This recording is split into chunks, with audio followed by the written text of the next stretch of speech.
A football team that never sleeps in giving me content. Good afternoon to you, and without a doubt, a big show lined up. By the way, Mark Farzetta is going to join us at 3:30. My boy Big Z will join us at 4:30. But yes, sir, Ray, isn't it great? You know what? I'm going to do something here for a second. So some of you, by the way, do me a favor, okay? Hit the like button.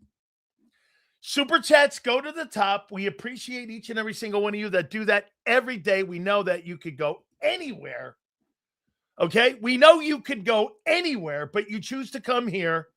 And so we appreciate it. But please indulge me just for a second, okay? Because I do have to do something here.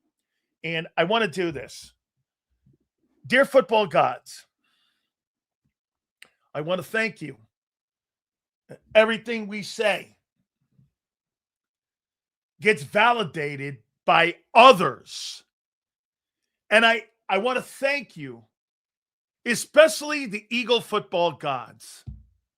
And all the stuff we told you is now coming home to roost. And it's here for us. And by the way, yes, sir, truth, justice, and the Big Sil's way is on display again. Holy cow. All the cheerleading that goes on with some of you out there is hilarious, especially when it comes from coaches and former players that validate what we've been trying to tell you. Get this. Look at some. What do you mean, geez? What now? Are you kidding me? What are you kidding? So let's go to the topics. So Jeff Stoutland comes out and takes an enormous dump on both the head coach, the coordinator, and the quarterback. A gargantuan dump on the New Heights broadcast with the Kelsey brothers. Everything we told you, he took an enormous dump. And by the way, this bullshit relationship that the Eagles think they have with Jeff Stoutland, that doesn't come off out of Jeff Stoutland's demeanor and the way he looks at the Eagles. The Eagles talk about that guy like he's still somehow connected to the organization, that he likes the organization. That's not at all what came off on that New Heights podcast. There is no way he is a happy camper with the Philadelphia Eagles. They're in some bullshit mode that they think that this guy is holding them in high regard. If you listen to Stoutland, he took an enormous shit on everyone. Execution and bad play calling. It's players and coaches. And by the way, I think he is pissed off that you dumped that all on him. Two things can be true. He took a shit on everyone and he's pissed off. By the way, he is completely done, he said, with the Eagles. Done.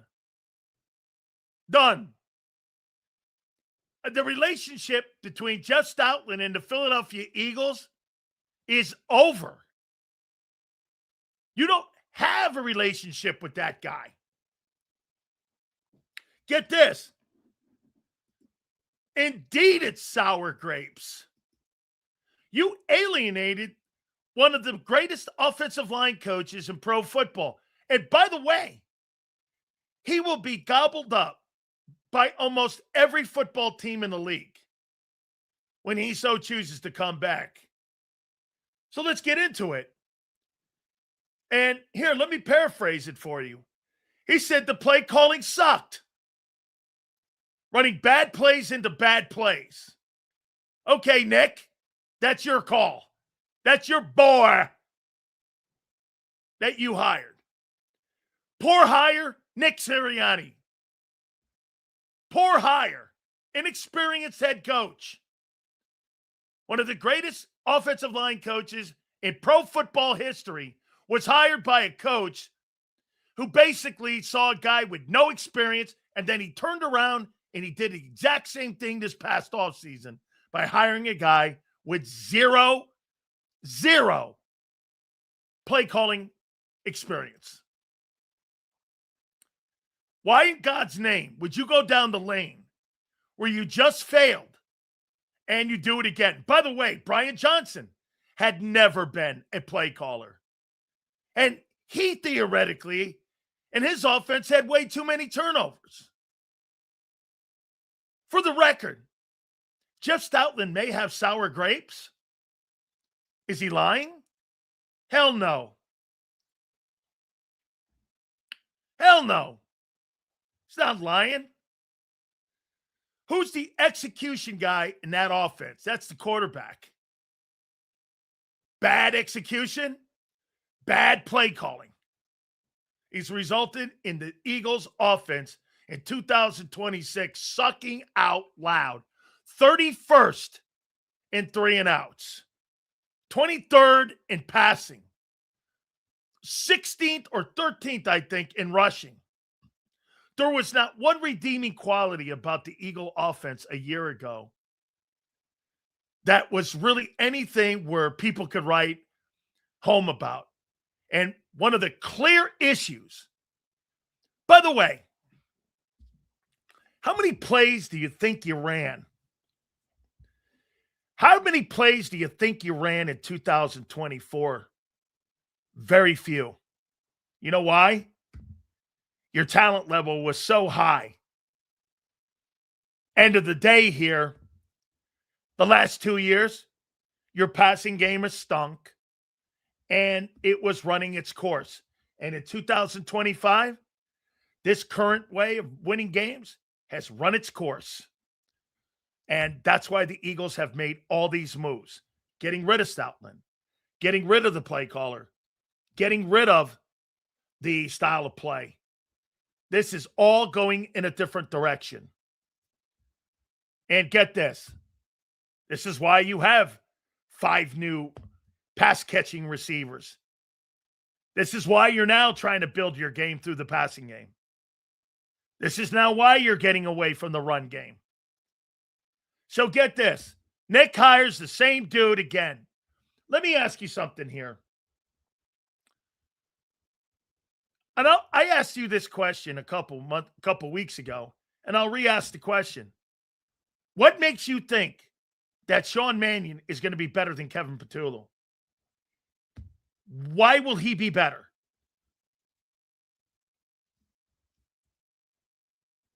Why will he be better than Kevin Patullo?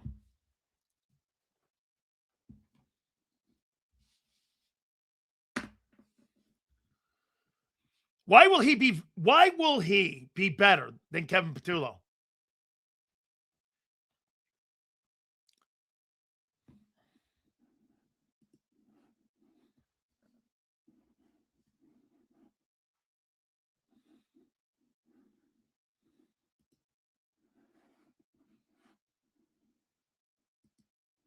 Oh, so RC3 thinks your offense is going to be better without AJ.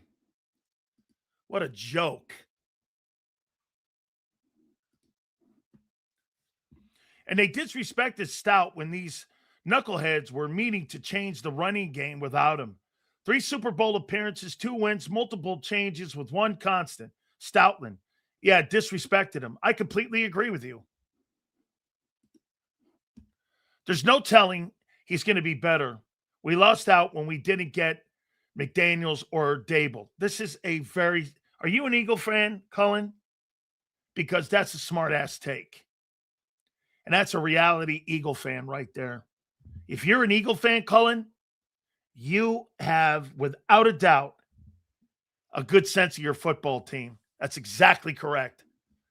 Sean Mannion was the bottom of the barrel. He was the last guy picked in a pickup basketball game when you play down at the rec center or you're over at the Y. Yeah, you know, you're down to the last guys. Yeah, you got to go like this.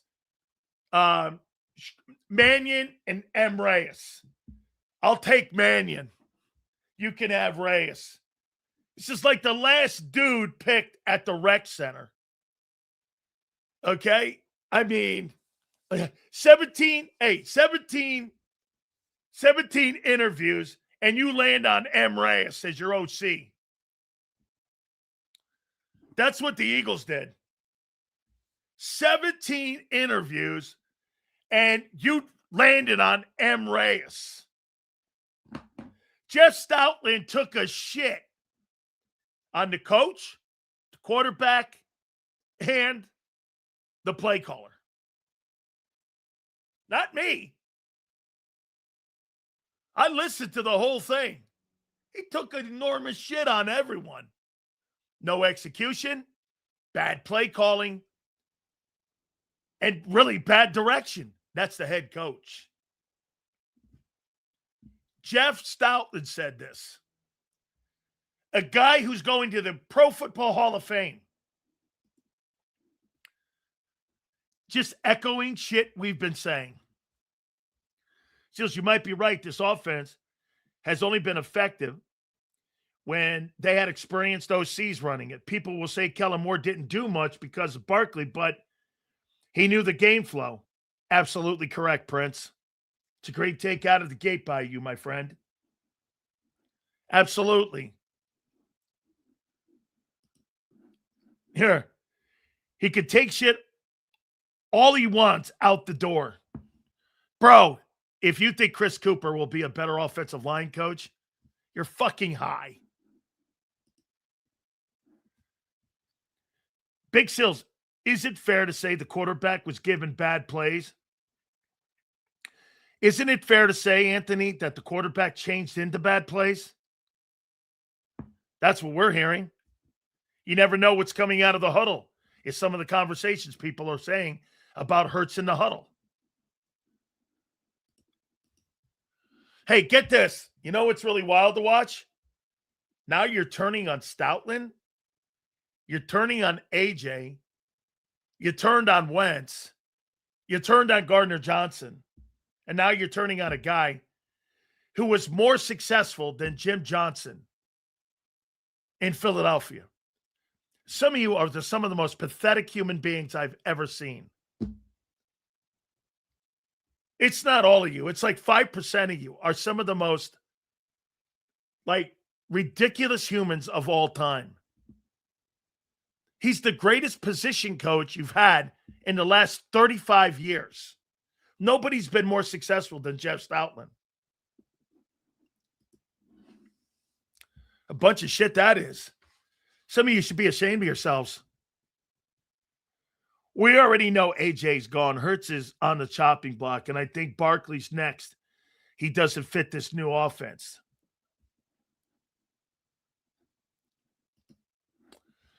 Sills, look at the big picture. AJ for a 2028 first-round pick.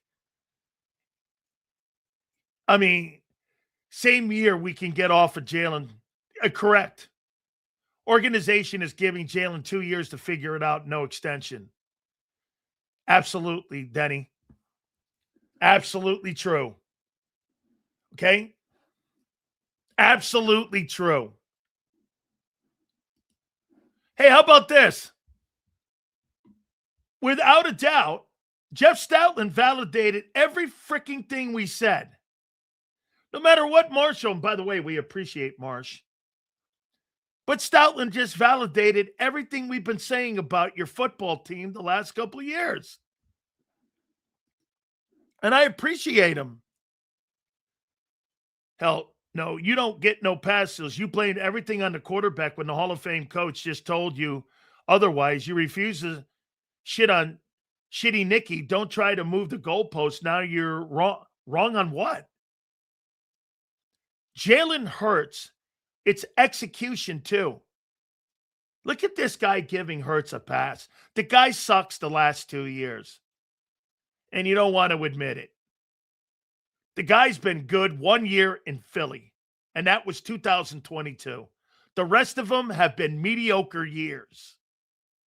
And yet, he's a great player because he wins. As a football player, he's a caboose. Seals, the scapegoat should have been Hurts and Patullo. Stoutland should have been the OC. Yeah, I don't know, but listen, I'm not saying that Jeff Stoutland should have been an offensive coordinator here. And I don't believe he should have been the head coach here. No way. Certain guys have their roles. Okay? I wonder how Vic views them doing Stoutland dirty. Old timers don't like that shit. Now, still shit on the coaches too. Whoa. I'm not shitting on Nick. I don't know where you've been the last 5 years. I think Nick Sirianni, I think he's a doorman at a strip club.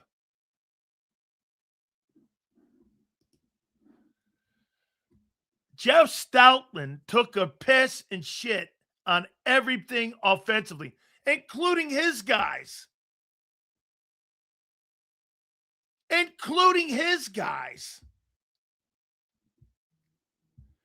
I feel bad for Vic when we ever hear he decides to retire or go somewhere else. Some fans are going to turn on him also. Absolutely. Like, you left us. You didn't want to do anything. You know, you left us hanging. Whatever. It'll be stupid shit. Okay? It'll be stupid shit that, you know, the dumb fan base will come and go around and say. Absolutely, man. And there's no question about it. By the way, thank you very much. Okay?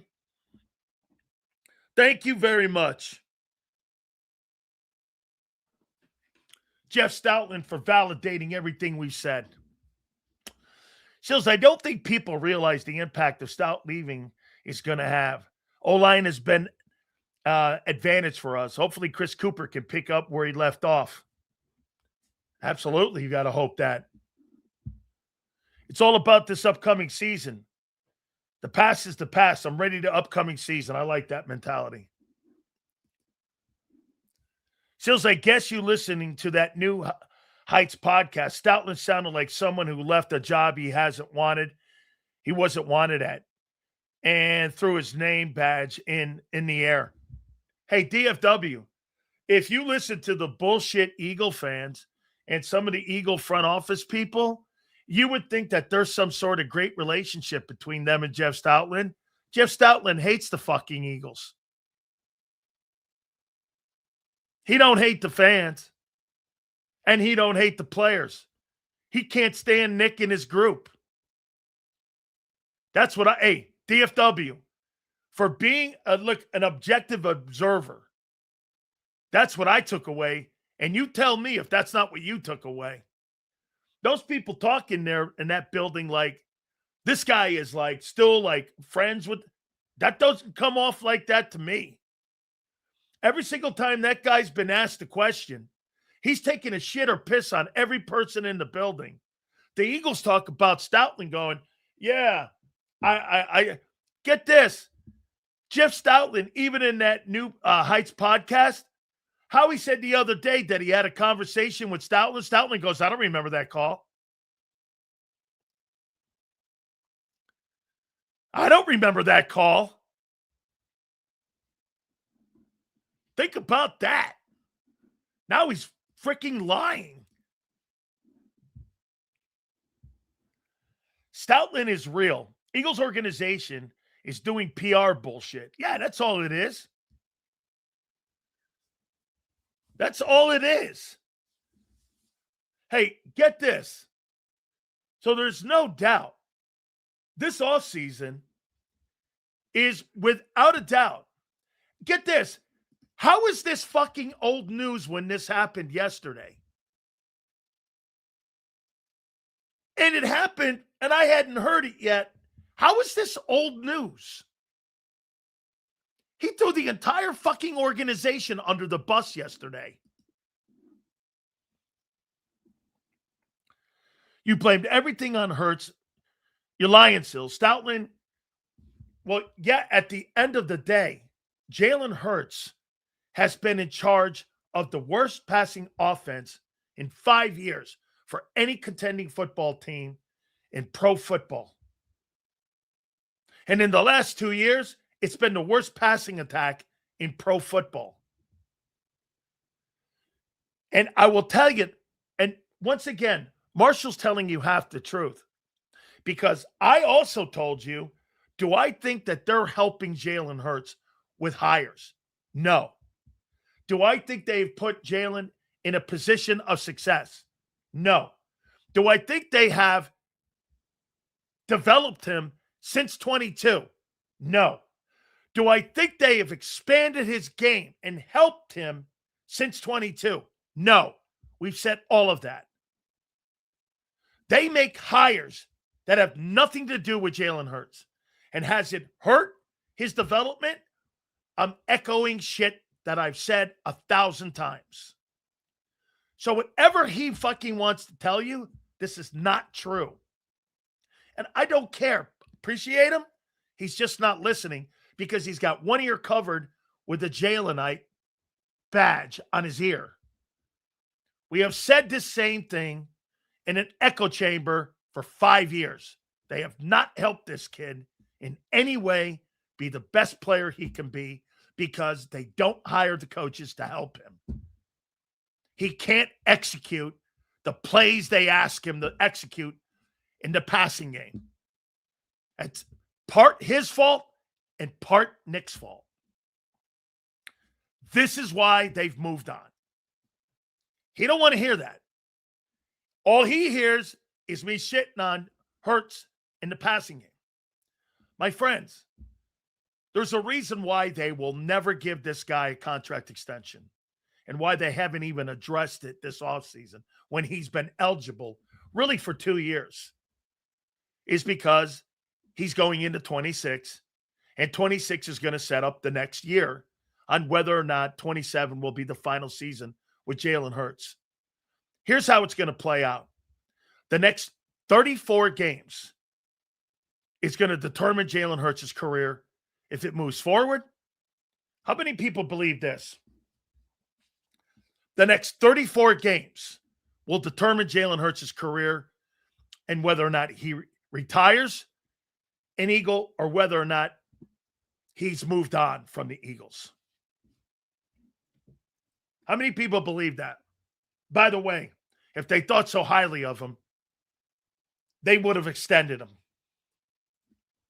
Especially with a resume like that.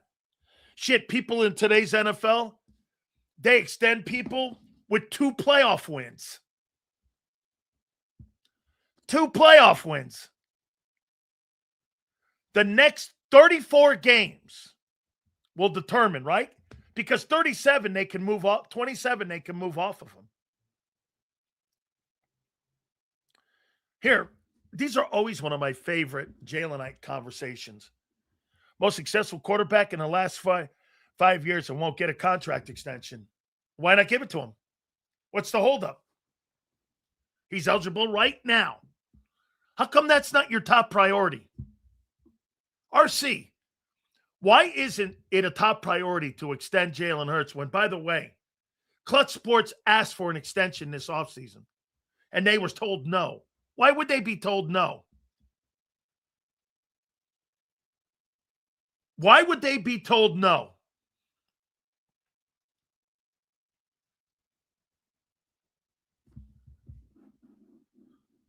Actually, Hurts will enter Hall of Fame conversation. Wait a second.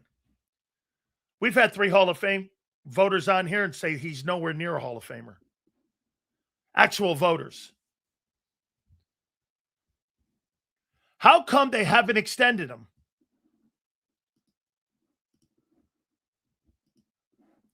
The Hurts show is over. Thank you for the ring. Yeah.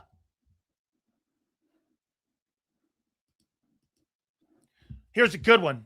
Every time I come here, I watch a few names in the chat with our Cowboy fans I recognize on Cowboy streams, but they are acting like Eagle fans, saying dumb stuff. Jalen is now your next scapegoat for the organization. I think it's going to be Barkley. I think here's the next guys. It'll be Barkley. Hurts will be the last one. Barkley, Barkley and then Hurts.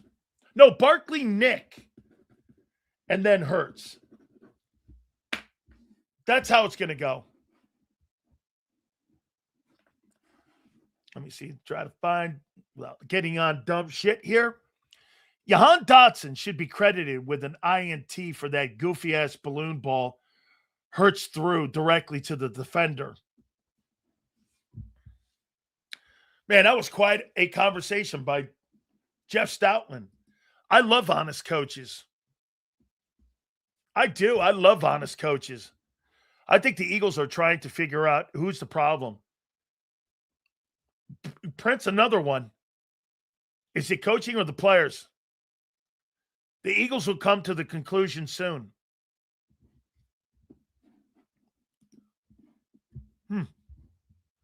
I actually like that.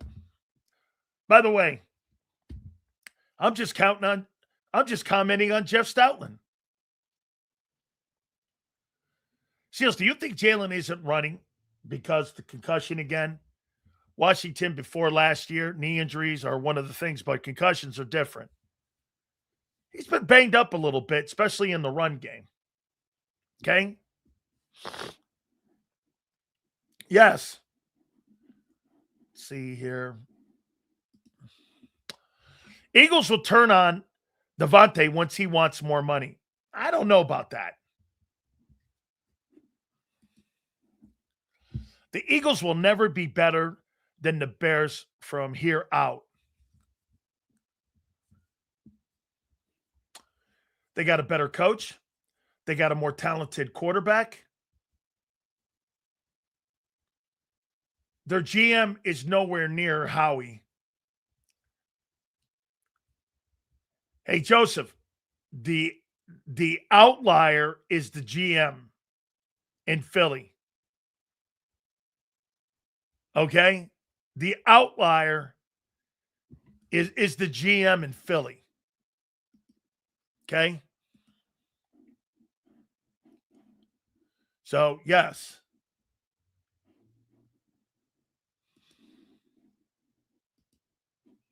Sills, what does a successful season for Jalen look like?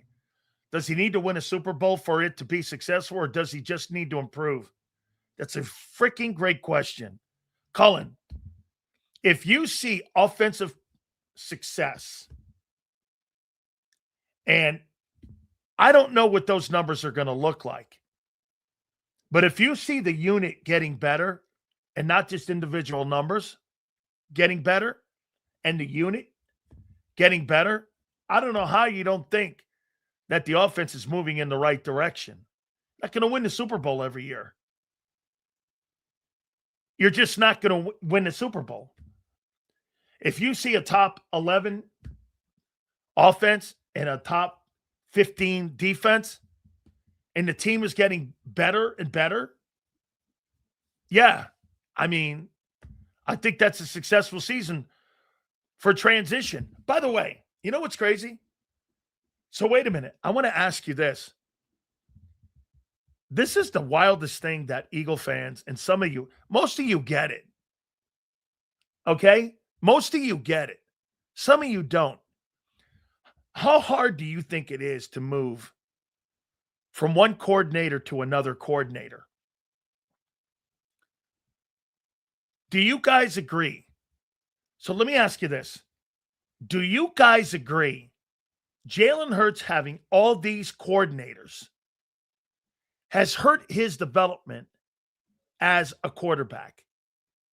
Do you think all of these coordinators and all of the coordinator hires, do you think that has hurt his ability to be a player and be a great passing quarterback? Do you think that?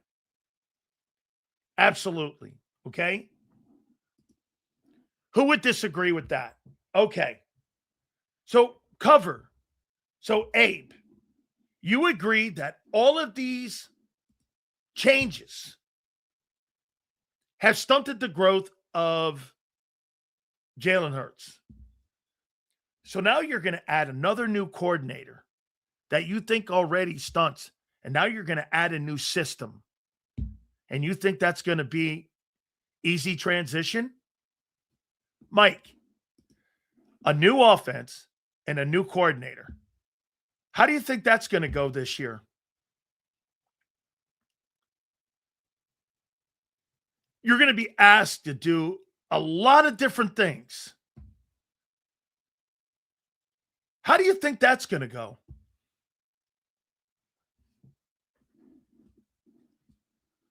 How do you think that's going to go?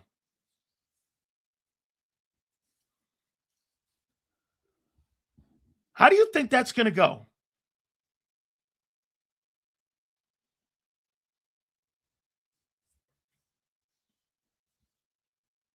How's that going to go? Go, Abe. Not an easy transition for him because the scheme doesn't fit him. Okay? Sills, let's say Jalen Hurts has a career year. You make it back to the Super Bowl. Who deserves the credit for that? Jalen Hurts. Jalen Hurts will get the majority of the credit. Nick will get it also. And Sean may end up getting a head coaching job. Because this will be one of the greatest things I've ever seen if that happens. But it won't. How the hell do you know the scheme doesn't fit? Perfect transition. Boy, I'll tell you what, you can never get enough of you guys because you make it so easy for me to really, bring up facts. So let's bring the facts in here. And I really love the job that Dan Orlovsky does for ESPN. And here is the numbers, quite frankly. When you run a West Coast offense, you attack the middle of the field. And the new wide receiver you just drafted in the first round makes all of his success in the middle of the field. In the last 2 years, Jalen Hurts is the worst quarterback in pro football at throwing across the middle of the field. 38% of his passes and the passing offense goes across the middle of the field. It's the worst in pro football for qualifying quarterbacks. Bryce Young is second at 44. Cam Ward is third at 45. Jordan Love is fourth at 46. And Caleb Williams is fifth at 47. Hurts is by far the worst passing quarterback in pro football in the last 2 years, throwing across the middle of the field. And you're going to spread the offense out based on what? Based on what? By the way, those trends are accurate. He's the worst passing quarterback throwing to the middle of the field. And you tailor your offense to your quarterback. You don't run plays your quarterback can't play. You run plays you think your quarterback will have success in. You can make up all the fucking excuses you want. End of the day, it's been that way his entire career at throwing across the middle of the field. He is the worst passing quarterback in pro football in the last 34 games at throwing across the middle of the field. You don't throw to the slot. You barely throw to the tight end. Those aren't made up numbers. That's reality.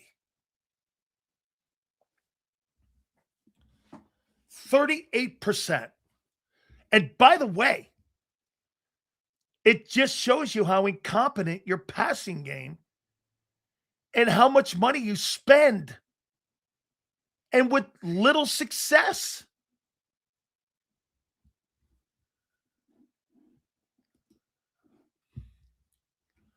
Genuine question. What's all this hype about West Coast? Is it the end all? You have to have a quarterback that, again, will threaten the middle of the field. The worst quarterback in pro football in the last 2 years at throwing across the middle of the field has been Jalen Hurts. And that, as a unit, the passing offense has been ranked as an average for 5 years, 22nd. That's bottom 10. Those are all facts.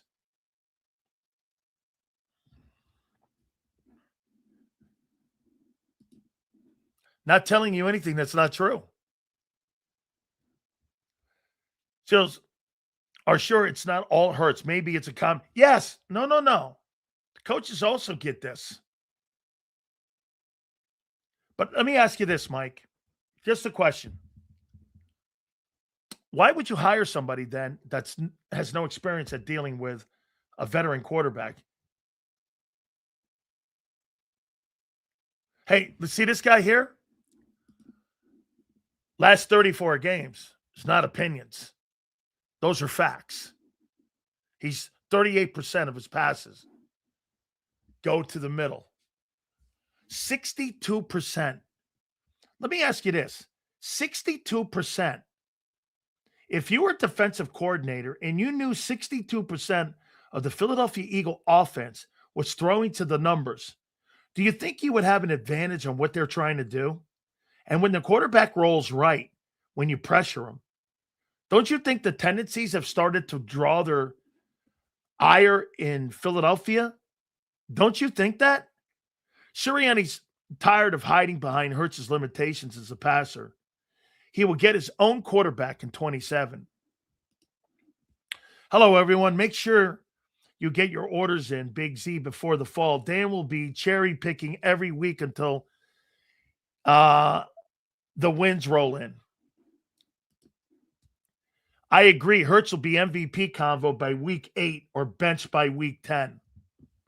I'm with you.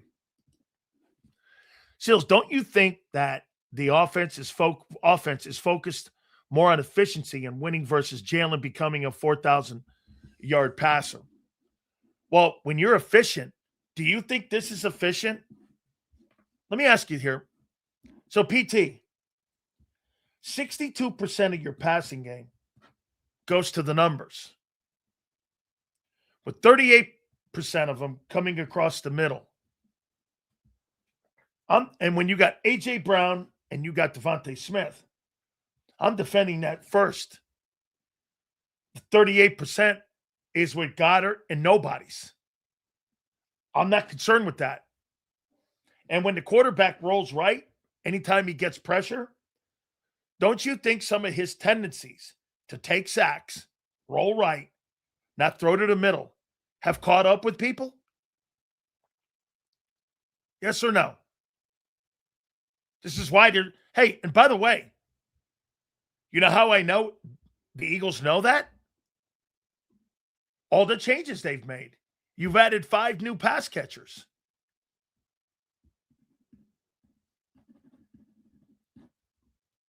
You've added 5 new pass catchers, and you, in theory, have, as of right now, while AJ's still here, you got 3 first-round draft picks at wideout.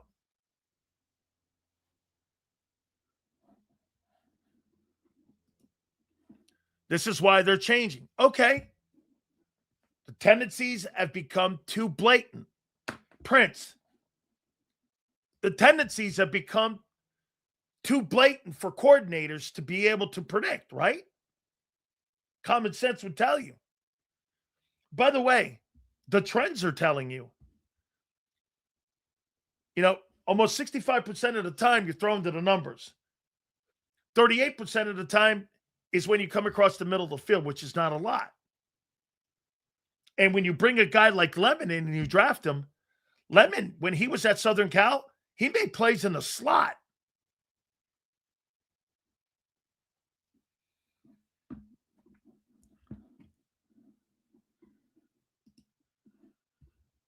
But Kyle Lemon will allow Hurts to utilize the middle of the field.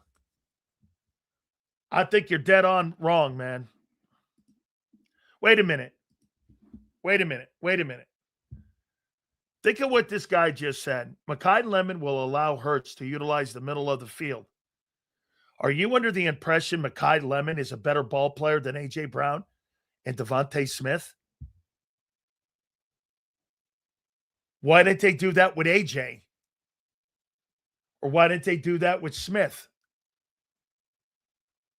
Where in God's name did you get that Lemon was a better ball player than Devontae Smith and A.J. Brown?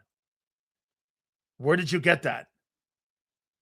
Some fucking rookie guy you think is going to come off the field and all of a sudden you believe that.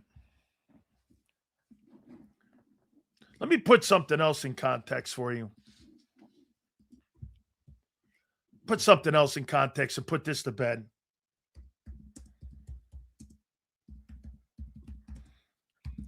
I had this on a spreadsheet earlier.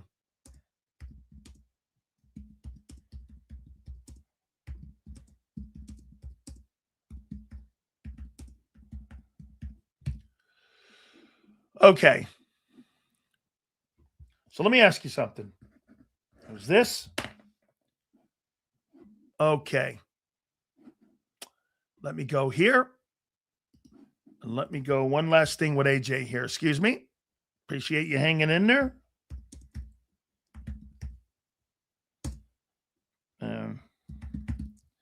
Okay. So, how many years has Brown been a receiver? So, A.J. Brown at Philadelphia has been targeted 521 times.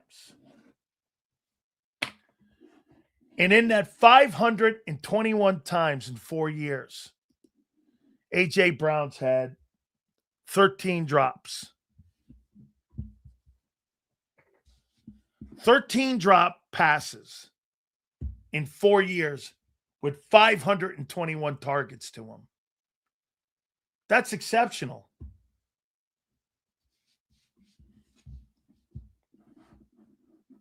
I mean, that's exceptional. And how many catches has he made in those 4 years? So Brown has gotten 4 years, 339 catches and 13 drops and 32 touchdowns. And you're talking shit on him. How dumb do you look? How dumb are you? Patullo gets his house egged leading up to the Charger game. Patullo then calls more plays for Jalen to throw across the middle, and he throws 4 interceptions. Seeing Patullo was trying to show you something.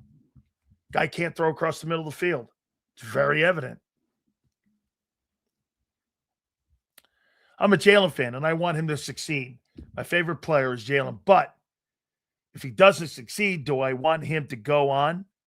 Do I want him to go? No. But they will move on from him fast, just like they did for Wentz. And Cullen, that's the right move. How about this, Cullen?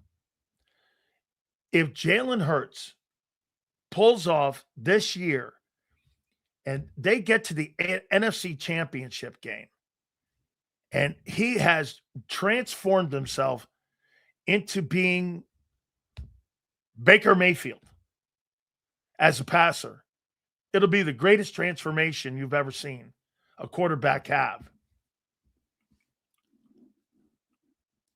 Like, no mistake about it.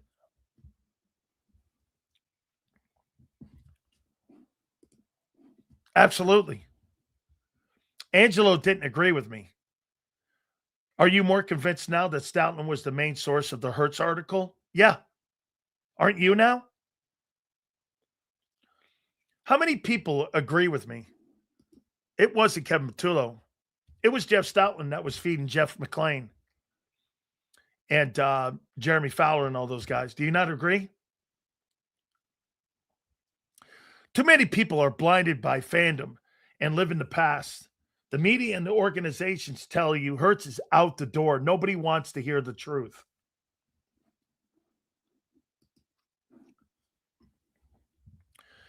You hold up pass game coordinator becoming a head coach, feel sorry for the team. Yo, hold up. Pass game coordinator becoming a head coach, feel sorry for that team? How? Stoutland called Patullo an idiot. Okay. That's why I don't believe Kevin Patullo was the source of those articles. I think it's Jeff Stoutland. Angelo today to celebrate Rob Thompson. No, I got to give Angie a break. He was on last week. Sills, in my opinion, it's a lose-lose situation. And I say that because even if Mannion turns out to be good, he's going to go on to be a head coach somewhere else. Yes.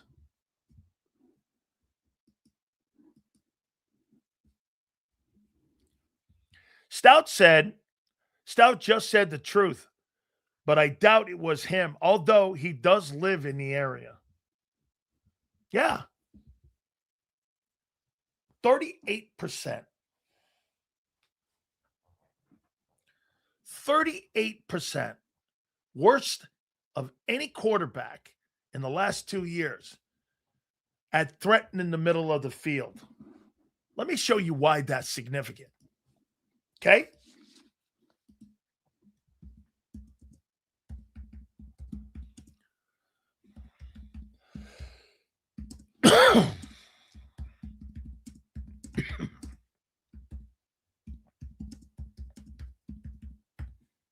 Okay.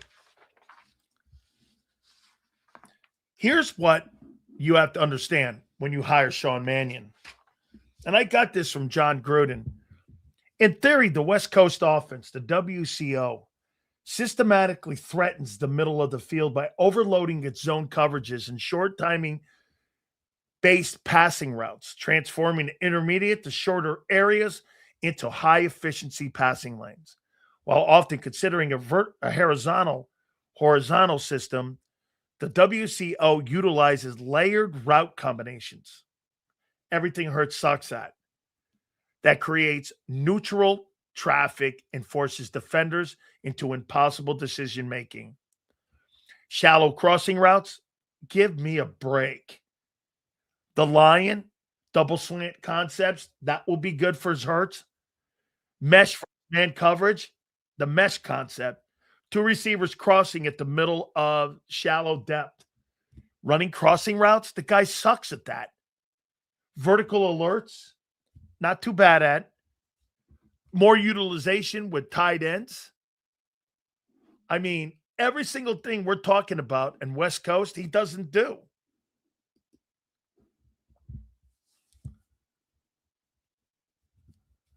Seals, you ever think they go through all those OCs, but they can't do anything with Hurts? They can't do it or won't change. Then they go back to the run. I think probably that's exactly what they're going to do. They'll give up on it again like they did, and rightfully, in 24. Thank God.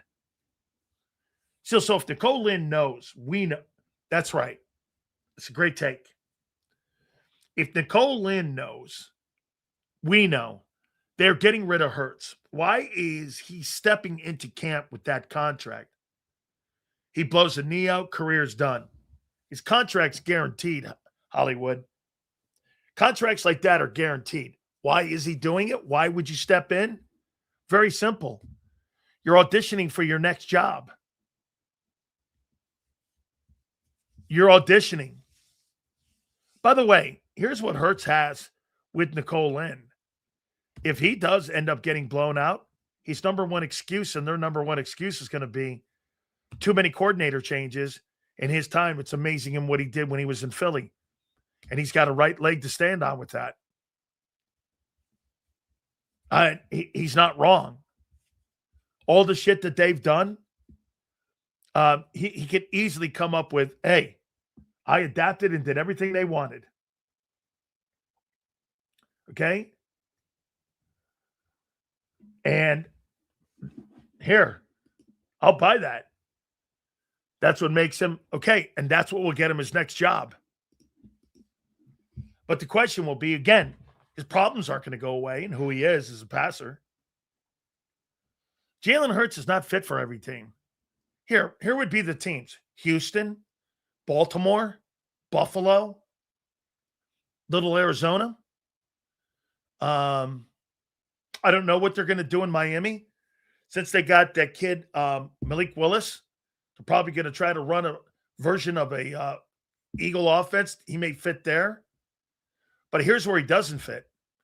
He doesn't fit in L.A. with the Rams. He doesn't fit in L.A. with the Chargers. He doesn't fit in San Francisco with Shanahan.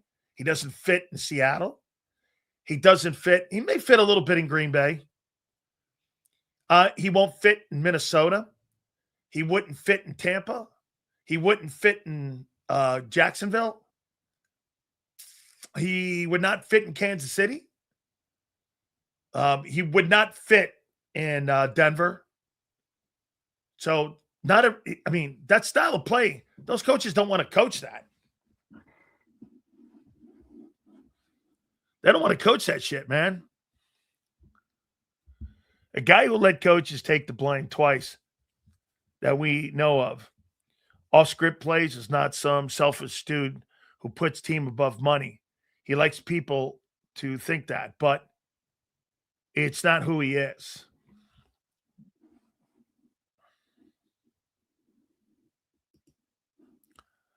Correct. Matthew Stafford would be horrible in Philly. They'd have to revamp the entire offense. What they're doing now, because they're trying to go to a McVay offense.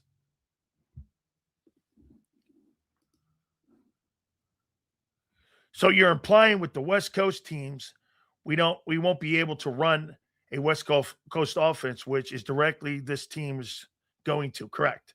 Yes. I do not believe you're going to be all of a sudden a dual threat offense and you're going to switch it. Have you ever heard of that?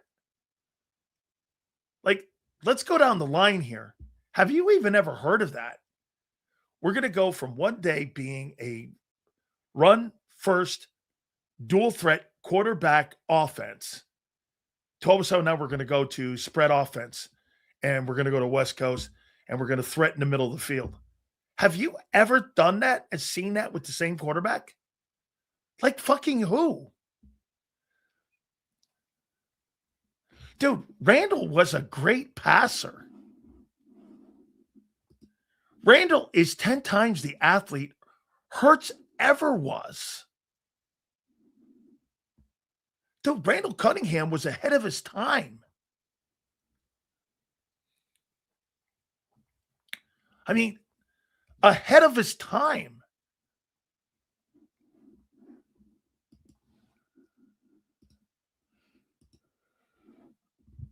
If the head coach is so brilliant, why can't he figure out how to fix his own system?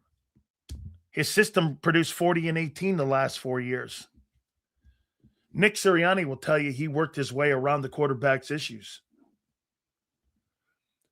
If Hurts becomes successful in this new offense, then you need to give Hurts credit. Okay?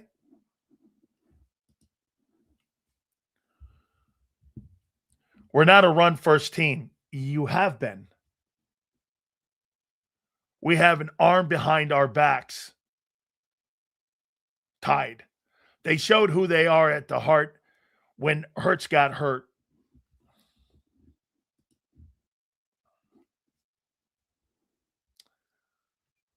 Sills, the West Coast offense requires that the quarterback trusts what he sees. Yeah, timing routes, anticipation throws. Let me ask you, Bob, as a person that is a guy who, I think knows ball, you think Jalen Hurts is an anticipation thrower? By the way, that indictment on Stoutland, I think he scorched earth to everybody. I heard Zander say something too. Think he's bitter? Fuck yeah, he's bitter. Yeah, I do. His reputation took a hit. And if his reputation is going to take a hit, yours is too. By the way, name me a position coach you've ever had In the 60 years of the Super Bowl era that's had more success than Jeff Stoutland, a position coach. Name me one.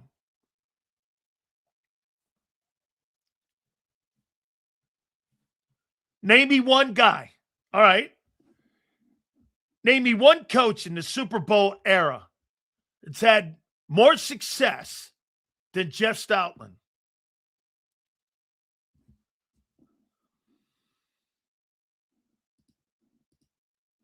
There are none.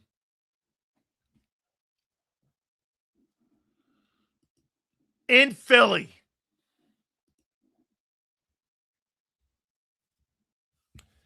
And Spagnuolo is not a position coach. He's the defensive coordinator. You don't have one guy in the history of your franchise in the Super Bowl era in Philadelphia that's had more success than Jeff Stoutland. Yeah, he's bitter. I don't blame him.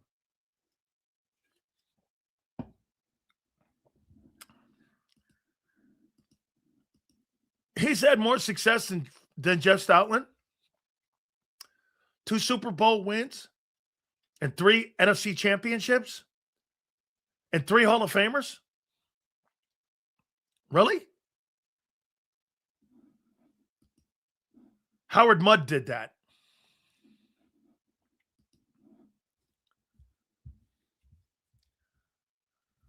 Seals, we learned what old Stoutland did well and why now we don't need him. Just his system. Not sorry.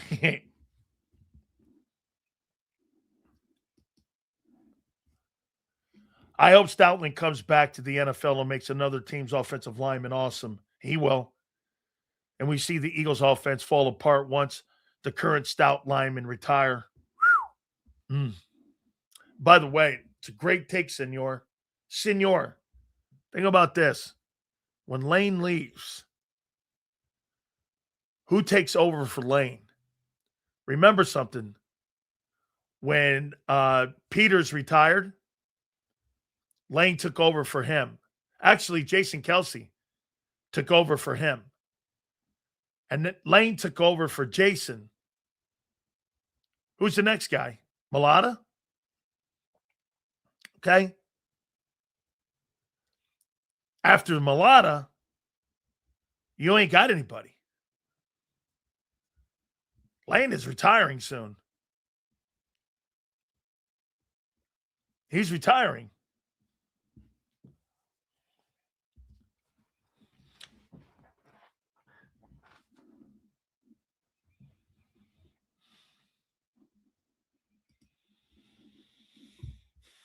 Nick Foles said Stout had him, the tight ends and even the wideouts in film room teaching basically the entire offense, the RPO, the first Super Bowl season. This hurts and will hurt. Let me tell you something. What makes Jeff Stoutland a coach like Dante Scarnecchi? Do you guys know who Dante Scarnecchi is? He's even better than Jeff Stoutland. Dante Scarnecchi will go down with Kirkpatrick, who was the offensive line coach for the 49ers. And there's been very few guys. There was a guy that was in Denver. He was great.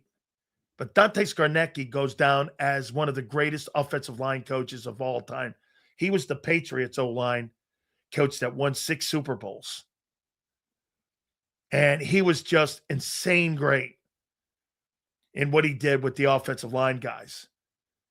And Stoutland teaches the same way. What made Jeff Stoutland so good in player development, it's one of the coolest things. And Chris Hinton was so happy to hear when I told him. Remember when we had Chris Hinton on? Get this. If you're a third team guy or you're a fourth team guy in Philadelphia, you get the same reps as Lane Johnson does every week. It makes you game ready. That's such a brilliant way of coaching. Your guys are so good that your front team guys get 5 plays. Your second team guy gets 5 plays. Your third team guy gets 5 plays.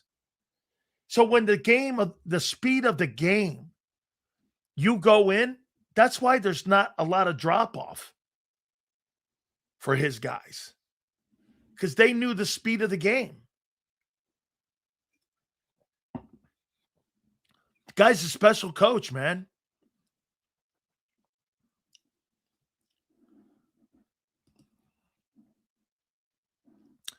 I said this. He's Miles Sanders in measurables without the game tape and without the skill. Do you agree? Maniac. He has no game tape. He has no skill, but his measurables are Myles Garrett. That's who he is. Okay? Gotcha. I didn't hear him. It's all good. Listen. No. I don't know. Dude, he's got tremendous physical abilities. I have no idea who he is on April 28th. I'm not even sure the guy knows how to get in a football stance yet.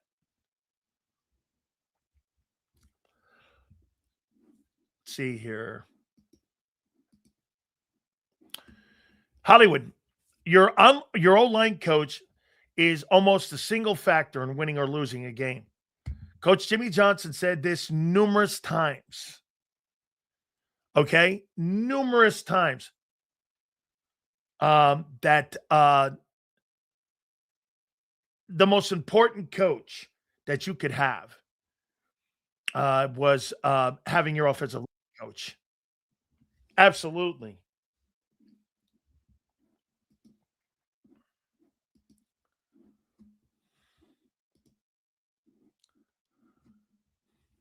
But the O-line sucked last year, and y'all blamed Jalen. So I saw an offensive line in Los Angeles with the Chargers have both tackles and a guard out, and they beat you. I mean,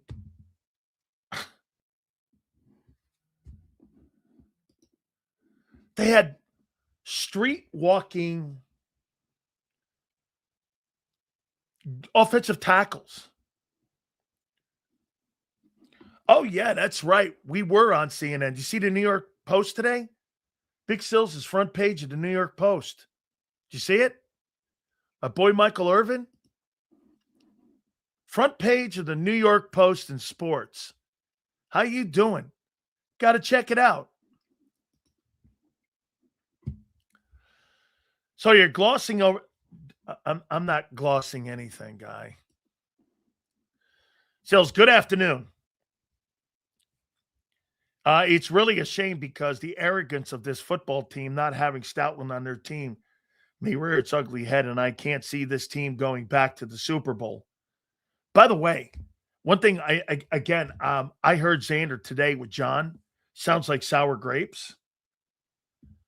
Yeah, well, both is true. You bet your ass he's disgruntled. And I made the point that I think he's the source of those stories. I'm even more sold that he is.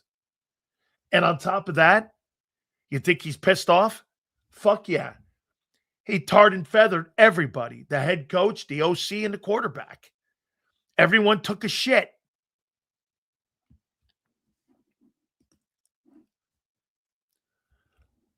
Let's see here. Seals, do you know if Clint sees Bernard at DT or at edge? I don't know that yet. I think this weekend they're going on the field, if I'm not mistaken. What about that Dan Orlovsky take? So here, once again, West Coast offense. West Coast offense systematically threatens the middle of the field by overloading its zone coverages with short, timing based pass routes, transforming intermediates. This is the wide receivers you've brought in. Does this not fit every wide receiver you have now, except for AJ? Time-based passing routes, transforming intermediate and short areas into high-efficiency passing lanes, while often considering horizontal system, the WCO, West Coast offense, layered route combinations that create natural traffic and force defenders into impossible decision-making because of the routes. Shallow cross concepts. Concepts act as controlled missiles, receiver running crossing routes. Crossing routes in motion? Good luck.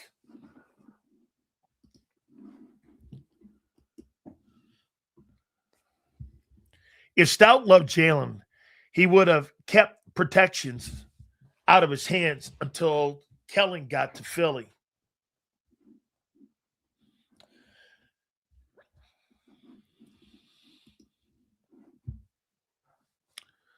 Mulata didn't know anything about football. I like guys who have never played before. They are clean slates. You can coach them the right way without sloppy habits. That's why you don't really like free agents coming in. And that's why you like to have guys that you have homegrown dudes. Plus, yeah, you don't like mercenaries and like having too many mercenaries on your football team, correct? I did. Did you also hear they offered Alex Cora the job last night? Alex Cora, the recently fired Red Sox manager, was offered the job last night when Rob Thompson got fired. Alex Cora was offered it. Don Mattingly is the interim coach, but Cora was offered the job. I think he wants to take a little more time. But, yes. Farzetta is going to join us at 4:30.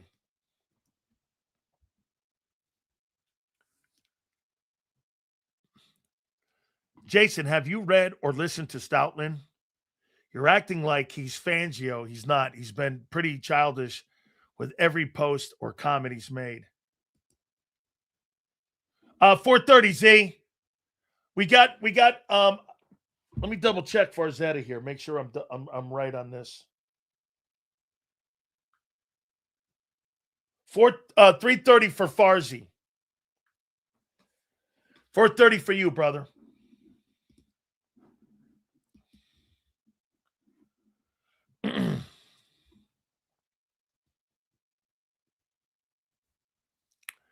Players we drafted and the UDFA tight end all fit the West Coast.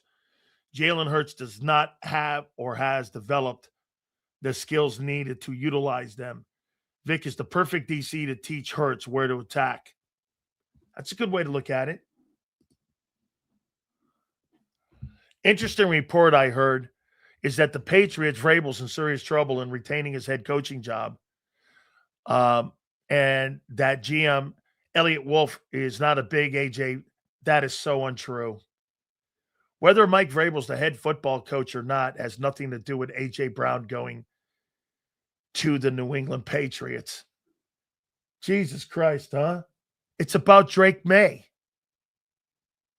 You're trying to get assets for Drake May. Mike Vrabel doesn't play football. Good God. What do you think? They're bringing A.J. Brown in so Mike Vrabel and him could go to that Sedona, Arizona, like resort with their gourmands?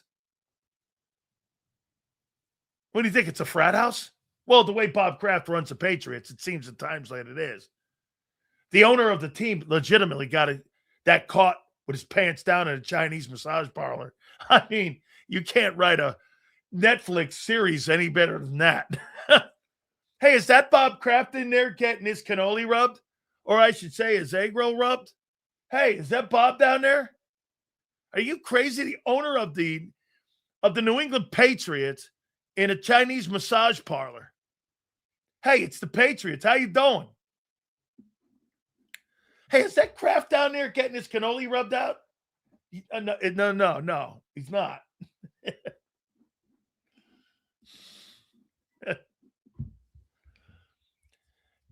As of early 26, the Phillies have one of the oldest rosters in MLB with an average player hovering 30-31. Team's done. Yeah, hey, Harper's not looking good on that other side of the 10-year deal, is he? Seals Cora laughed at Dombrowski. He said, and I quote, "I can't fix this mess. Strike at 27, the window's bolted shut down for Philly fans." Alex Cora went to the University of Miami, too, by the way. He played his college baseball there. Actually, know the dude. He's boys with A-Rod, too. I'd rather give Mahomes AJ. F New England. The quoted story from Fowler article, 4 verts, painted both Sirianni and KP as idiots, along with Jalen.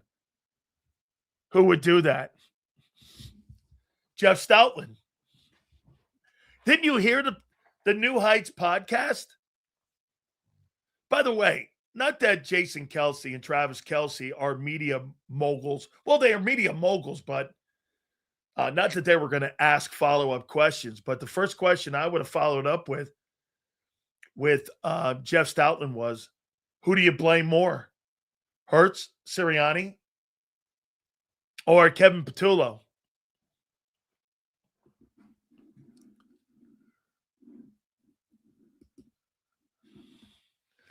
Listening to them old school coaches like Vic Fangio and Jeff Stoutland, those are the dudes that coaches hate. You know why? Because when somebody puts a microphone in them, they're not capable of lying. Yeah, the kid sucks. He's not getting it done. We're going to put another guy in and rotate. And you're like, hey. You see, those guys have no filter. So, you're trying to not let your opponent know what you're doing when it comes to personnel groupings when you got a game on Saturday. A guy like Vic and a guy like Stoutland are going to go, yeah, the guy sucks. We're going to rotate. Jesus. Okay, well, can you hold that until Friday?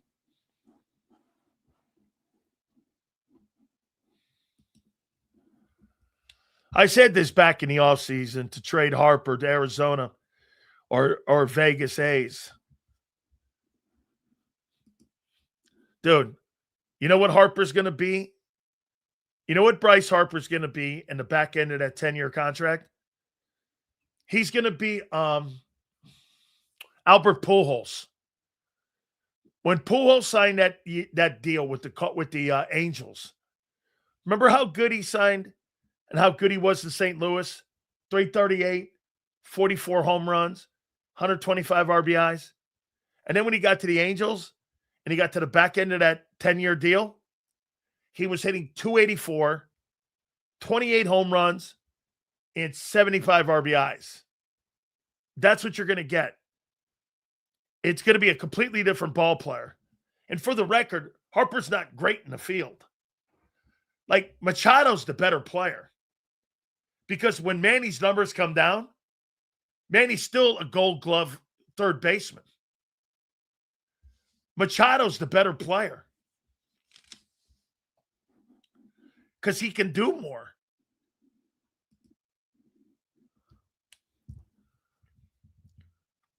Seals, who do you think takes over for Alex Halaby? I don't say Julian because that's BS. Most likely Solomon, DeBona reported. How about this? I saw, because I posted, sounds like the kid's going to be moving up the chain. You think the kid's going to stay in analytics? That kid's moving into the front office. Why in God's name would Julian Laurie remain in analytics? He's going to one day be the president of the team. It's time for him to move out of analytics and into the management part of it and into personnel. Hey, Jimbo, that guy doesn't really have a job. He's Jeffrey Lurie's kid.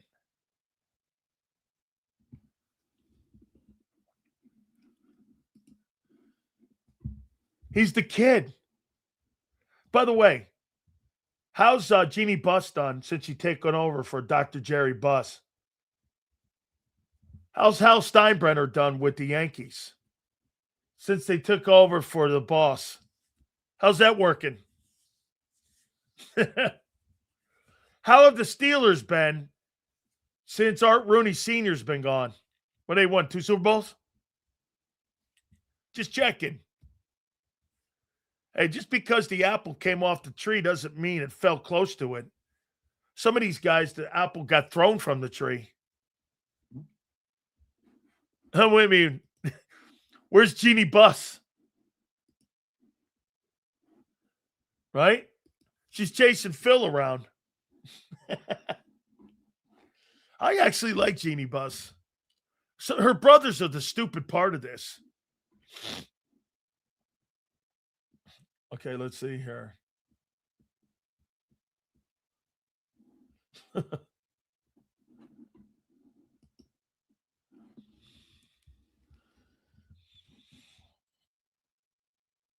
I would have liked to have been in the room.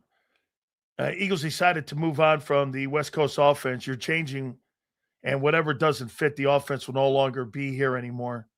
Oh, that's a great take. So get this. So, like, when you're the Eagles and you decide to make this change, who brought this up first? Who do you think brought it up? Was it Nick? Or was it the owner? Like, who brought this up? Can't win like this anymore. We're going to change everything. Who do you think brought this up? Because, and by the way, I think you have to think of the dumbest fucking guy in the room. Think of the person that would have the stupidest idea. Because here, let me put this out there. Last 4 years, you're 50-18. You've won 2 NFC championships in 4 years. You've won a Super Bowl and you've made the playoffs every year. Hurts has been a starting quarterback, but you want to change everything. Think of the dumbest person that you think is in the room. Who would that be? Because me, I'm not changing anything. If I've got a thoroughbred and that thoroughbred's winning me races, I'm going to run that thoroughbred until he breaks his leg. I'm not going to turn him into a trotter or like a Western Trail guy or a show horse. You got a thoroughbred, he runs for a reason. Well, hey, I want you to start being a dude that like jumps over gates. Hey, is that Secretariat jumping over a gate? I could have swore I saw that horse at Belmont last week with the all-time record that's never been touched. Yeah, but now he's jumping gates. That's what you're asking Hurts to do. Hey, he could jump a gate too.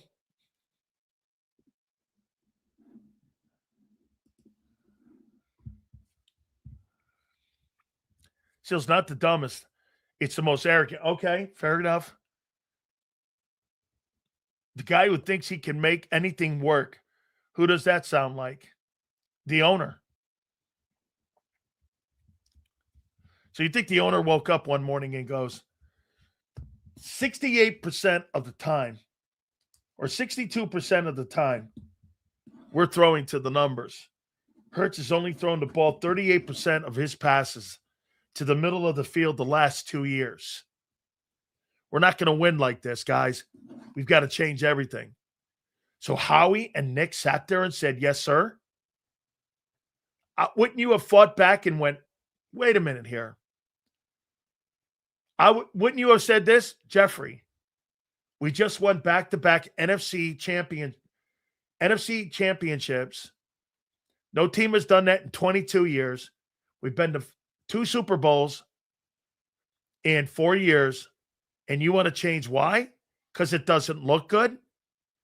Like I said to you guys, this is like painting a Ferrari out of the junkyard, putting great looking tires on it, and there's no engine in. Why in God's name? Even if Jalen does suck at certain things, the one thing that he did do well was figure it out. He figured it out. The guy wins. And you're not wrong. But what they've done, look at the people you've hired. 5 new pass catchers. You hired a coordinator. You might as well have hired my wife. She's never been a play caller in the NFL. Neither is this guy.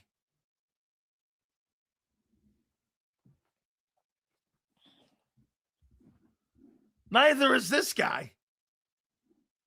And he's only been a coach in the league for 26 months. That's the guy who's going to change your offense? That's like a kid coming out. Hey, it's like a heart doctor coming out and doing the first surgery on your heart. I'd be like, give me the fucking old guy. How many hearts have you operated on? 30. Give me him. What's your name? My name is Tom Krause. Hey, Tom, how many hearts you got? No, you're the first one. Yeah, I don't think so. Would you get on an airplane with a student pilot to fly your 747 from New York to LA? I don't know about that.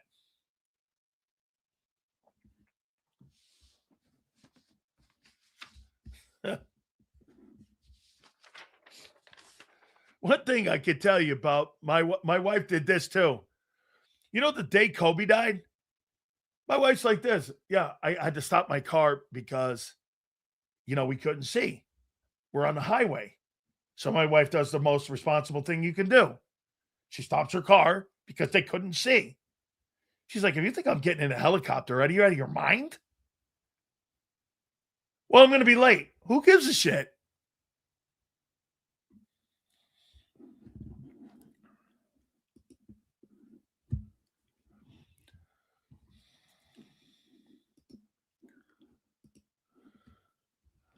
Says I don't agree with this framing. The Eagles won the passing game the Eagles won with this passing game as a liability. Why not address the liability? You're making it sound like the passing game was working. No. You had to rely on it because your running game was not good. Dude, you're not going to win anything with an average run game and an average passing game. You were elite in running the ball. You've never been elite in passing the ball on a consistent basis. Hey, do me a favor. Stop talking to me about this scumbag, Diego Pavia. I have no interest in that kid. He's a camper. I know chicks with bigger shoes than him. He's a little guy. He's 5'10". He's like, he was a really good player at Vanderbilt. He did a cute thing. He's Johnny Manziel 2.0. He's got a bad reputation. He's hanging out at strip clubs. Not that there's anything wrong from what I hear that. But hey, listen, you can hang out at strip clubs if you're Patrick Mahomes. If you're Diego Pavia that didn't get drafted, you can't do that. I mean, when you have the same size foot as M. Reyes, a size 7, no guy on the planet, if you have a size under 10 and you're a man, whew, hey, dude, I mean, you must be walking a tightrope somewhere in a circus. Dudes do not wear undersized 10 shoes. Like I said, I know women with bigger feet. You should see my wife. She crams her feet in these little shoes. She's done it like forever. There's something else about my old lady, too. When she goes down in high heels, she's like Nadia Comaneci jumping off the floor. Boom! Does a little spin. You're ready to rock. Picks the male up, goes down again, up again. I mean, like a triple sow cow. My wife's elite on going down on the floor and up. I shouldn't say that on. Ah, fuck. Thank God she's not here. She's going to kill me. If this new OC helps the Eagles offense finally show their potential, would you get rid of Nick and make him the head coach? No. That's not their style. They like Nick. Come on, Nick. Go tell everybody what to do here. How you doing, old Nicky? You kidding me? Nicky Scarfo Sirianni. By the way, I've got to stop having a hate-on-hate Italian crime. Italian organization has like gotten a little angry at me because I'm not supposed to be like ripping into other Italians. Supposed to be giving the guy some kudos here because he's a paisan. I think he's more, by the way, I think he's more of a Northern Italian, which makes him a Frenchman. So I would, I'd probably go down that lane. He probably likes white sauce instead of red sauce. So there's a little dividing line there. I'm assuming he's probably Nobly or either Calabrese, but it's all good. So you're going to go missing. Oof, you don't know how close that's come. Still laughing my ass off. This was Jeffrey and Julian move transitioning for the future. Howie said he'd make it work, and Nick said nothing except, "Do you want the cream in your coffee, sir?"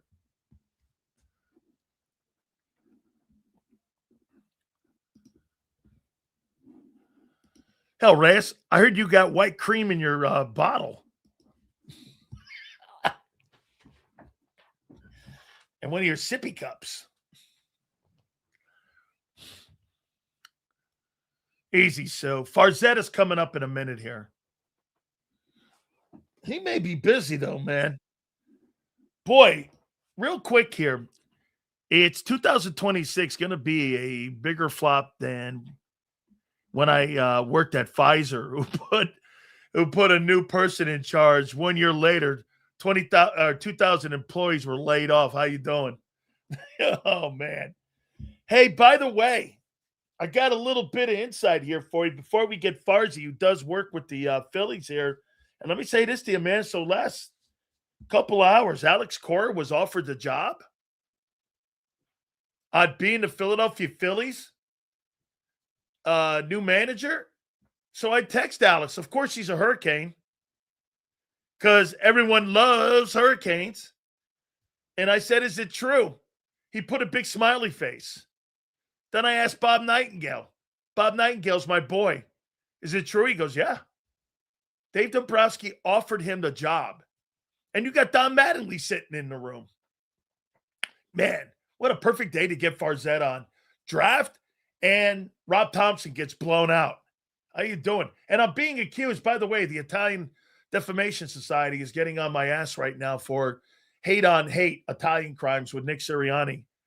And so, with me, especially after Stoutland kicked somebody's ass yesterday in New Heights. Without further ado, my friend, my brother from another mother. I said that the other day to Michael Irvin, and that thing went awesome. That thing was awesome. By the way, it's in the front page of the New York Post today. So go look at that there, by the way. That was pretty cool over the weekend. We had Michael Irvin talking about Ruben Payne. Anyway, as I digress, our friend, Mark Farzetta joins us right now. How you doing, bro? I've been called in front of that Italian-American commission. It's scary because it's a 98-year-old Italian woman that runs it, and she just stands there with a rolling pin, and you sit at the kitchen table, and you just hope, you cross your fingers and pray that she's not going to give you a good, whack with that rolling pin. It's scary. It's a scary thing, man. God bless you. God bless you. Yeah, somebody threw a caper at me once, and I'm like, they had it wasn't good. And I was like this, and then I got hit with a cannoli, and they're like, stop doing this. Again, we have to protect our Italians. What are you doing to Sirianni here, man? Hey, first off, man, Rob Thompson getting blown out. I mean, someone had to pay the price. How are you shocked? I'm not shocked at all. I looked at that. They had a 2-7 9-game homestand. A 2-7 9-game homestand. And they're like, all right, give them one more road trip. They went 1-6 on the road trip.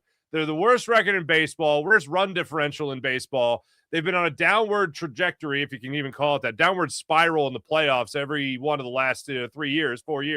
So the writing was on the wall. Plus, there's a very interesting thing I've noticed. I noticed this around Joe Girardi when he got fired and some other managers in other leagues and stuff. When the hometown announcers start to really question what the manager's doing, and it's not an obvious thing. It's not like, man, well, Rob Thompson's an idiot, but you just hear little things like, interesting they didn't bunt there. Like little things like that. You go, oh, he's canned. He's done. And they obviously did it today. Dave Dombrowski, I didn't hear him say it, but I just saw it was out there on social media that he did acknowledge that he did offer your boy Alex Cora the gig. And he's like, I think I'm just going to hang out with my family, which I don't blame anybody for. Good for him. And plus, Don Mattingly has already said publicly that he didn't want to be a manager again. So it really came down to him or Dusty Wathan once Alex Cora said no. And I think Dave Dombrowski was like, look, the position's right here for you. You're the first GM and then manager tandem in baseball with Preston Mattingly in the Phillies front office and now Don Mattingly as the manager. Imagine that. Imagine your son is now your boss, essentially. That's got to be a fun one. But the writing was on the wall for Phillies fans. Really, when they moved, I always forget his first name. I think it's Mike Calitri, their former bench coach, to like a defensive coach of the team to open up a spot on the bench and then hire Don Mattingly. Once they did that, and that was at the end of last year when they opened up the position, I went, oh, they're putting Topper's replacement right next to him. And sure enough, they did. Well, so, I mean, you think Cora gets the job after the year and maybe for 2027 he takes that gig? It's definitely possible. But if Mattingly does what the team wants him to do, which is compete for a World Series and not have the worst record in baseball with a $300 million plus payroll, fifth highest payroll in baseball, well, then Don Mattingly's going to get that offer. And who knows, maybe he loves it. Maybe he falls in love with managing again and wants to do it for the foreseeable future. Or maybe he's like, yeah, I'll do it for the rest of this year as far as it'll go. And then you guys do your thing. But this might be the final year of Dave Dombrowski as well. So that's the other interesting part of this, is that maybe somebody else, maybe they elevate Preston Mattingly and he becomes the president of baseball operations. The possibilities there, but if this continues to go south, then Dombrowski's going to be out, Mattingly's going to be out, and then you're looking at John Middleton and company making a whole regime change with the money they're spending on this lineup. Well, I got to tell you right now, flat out, man, if you guys decided not to rebrand Harry the K's restaurant, maybe you'd be in a better position right now. And then, hey, I'm just going to put the Italian juju on you here with this one, man. I mean, oh boy, no. Remember, the Maloik's over here. I would never put the Maloik on you. Thank you. If you point the Maloik, it's in trouble. So don't. It's even through the notice, right? Even through the digital world, I appreciate you. No. I appreciate you pointing that Maloik somewhere else. Thank you very much. No, I would never point. So the Maloik has to go over here somewhere because it's a very dangerous thing, the Maloik. But I mean, somebody put the Maloik on the thing when you changed the history of the outfield there with Harry Callister, man. Maybe if you didn't do that, right? I let my post-game audience know that I will forever refer to it as Harry the K's. It'll never not be Harry the K's. Much like Delaware Ave is always Columbus Boulevard. It's never not going to be Columbus Boulevard. It's always going to be. I think, is that the way I have? It's been a minute since I've been down that way. Yeah, whatever it is. Now I got to drive down there again to remember. But there's other ways. There's other colloquialisms that'll just always be the same. And I'm trying to think. The Wanamaker.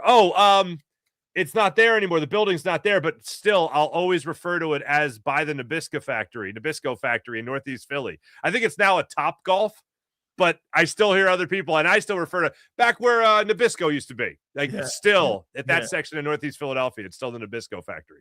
I love that, man. All right, so let's get into the Eagles, man. First and foremost, what'd you make of the 2026 Philadelphia Eagle draft? Let me tell you what I didn't like about it. I didn't like that you still very much need a safety on this team, and they waited for the 7th round to get the safety. And even then, like, do you realize in the first 5 rounds, 15 safeties went off the chart there, okay? 15. Your 98th overall pick, that 3rd round pick, one of the 3rd round picks you gave to Minnesota for Jonathan Grenard, they ended up taking a safety, the safety out of Miami, the second best one. The first one, Jacoby, whatever it was, I can't remember his name. But they took a safety, and I thought, well, that's interesting. The Eagles still need that, so I didn't like the safety position. The quarterback, I know everyone's going to look at the quarterback out of North Dakota State as Carson Wentz or Cole Payton. Cole Payton, thank you. They're going to take him and look at him as a competition or anything like that. No, I don't think so. No. I don't think he's even as good as Kyle McCord. And Kyle McCord was taken, I believe, in the 6th round of last year's draft. I don't think he's as good as Diego Pavia. I don't think he's good as Diego Pavia either. So, like, it's just they need some insurance in case they end up trading Tanner McKee this offseason, which they could still very much do. But I didn't get the safety position. There's a lot of guys that have potential, obviously, as every draft, but I did love what they did in the 1st round. I love what they did in the 2nd round. The fact that they got 2 weapons out of the gate, they even trade up, got aggressive. The last time they traded up with the Cowboys, they ended up getting Devontae Smith. That worked out. The Cowboys got Micah Parsons. It worked out for them until they ruined it, as they normally do. But I like that you got 2 offensive weapons, especially a smaller, nimble wide receiver in Mekhi Lemon. And then Eli Stowers is just a physical freak. You talk about a guy 6'4", a tight end, not a blocker, but they got Johnny Munt for that. But that's fine. I mean, Brent Selleck wasn't a blocker. Zach Ertz wasn't a blocker, and they got better at that as their careers went on, but they could both catch the football. So I think you're looking at a similar situation with Eli Stowers. And this is going to be not including A.J. Brown because he's absolutely getting traded now. There's no denying that. Jalen Hurts and Sean Mannion are going to have weapons at their disposal in this offense, and now they got to execute. Now they got to do their job. All right, before I get to some of the other stuff that happened, so let me get this and throw this out here. Dan Orlovsky came out and showed you the last 2 years that Jalen Hurts is a guy who throws the ball across the middle of the field the least of any quarterback in pro football in the last 2 years. It's 38% of the time of all of his passes that Hurts has thrown the ball across the middle of the field. I'm going to read you these numbers here, and I actually like a lot of the work that Dan does. You can take it for whatever you want, but here's the last 2 years of the amount of passes that he's thrown. 38% have been across the middle. Bryce Young's 44%, Cam Ward's 45%, Jordan Love's 46%, and Caleb Williams is 47%. Not your high completion percentage guys, except for Hurts now. And with Mekhi Lemon being across the middle of the field guy, where he made the majority of his yards when he was at Southern Cal. I mean, you tell me, Farzy, how do you change a guy who's an RPO style player in 22 that was electric and say, I want you to run Matthew Stafford's offense now. I don't want you to take off, but I want you to run Matthew Stafford's offense, knowing full well West Coast offense is attacking the seams. It's attacking the middle of the field. I mean, how do you make that transition asking him to do something completely different than what he's never done? Yeah. You look at the completion percentage numbers of Jalen Hurts last year throwing over the middle, and yeah, you look at the amount of times he did it, but you say, hey, Jalen, if you're afraid of doing this, you're actually one of the best at doing it. When you 78%. How does that make any sense where you're really good at doing this, but you don't want to do it? What are we doing here, Jalen?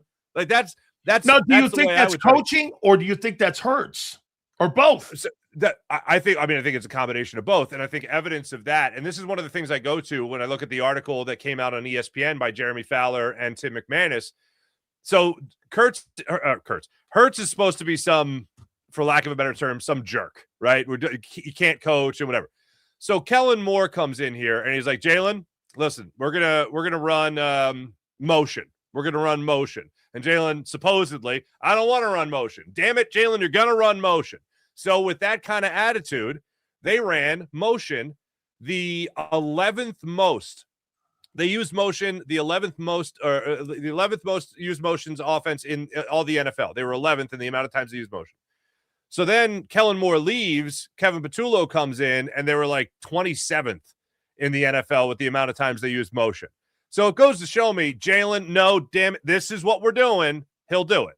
But if you give the wiggle room, or he doesn't have confidence, like he might not have confidence in Kevin Patullo, and now it looks like he's going to have confidence in Sean Mannion, whether he likes it or not, because this is a hire by the big boys. This isn't just like, all right, we'll promote from within. Yep. Jalen will do it. And if you show him his own numbers, like, no, you can do this, you're good at doing it, so we're going to do it, then he'll do it. So that, to me, is the way this season is going to go. And really, the Eagles are going to have no option. It has to go this way. Jalen has to be adaptable to what the Sean Mannion offense is going to be. And there has to be a little bit of give and take here, where Sean Mannion might say, all right, maybe we'll run some RPOs here with Jalen because we have that as a weapon. I don't want to just ignore a weapon that Jalen has when it comes to being able to get grounds or get yards with his feet, get yards with his legs. I don't want to just take that away. And I hope Sean Mannion can adapt to that as well. There has to be the give and take. But I think all in all, you showed Jalen he's had success throwing over the middle. Now we just got to tap into that more often. Okay, well, then explain this to me here.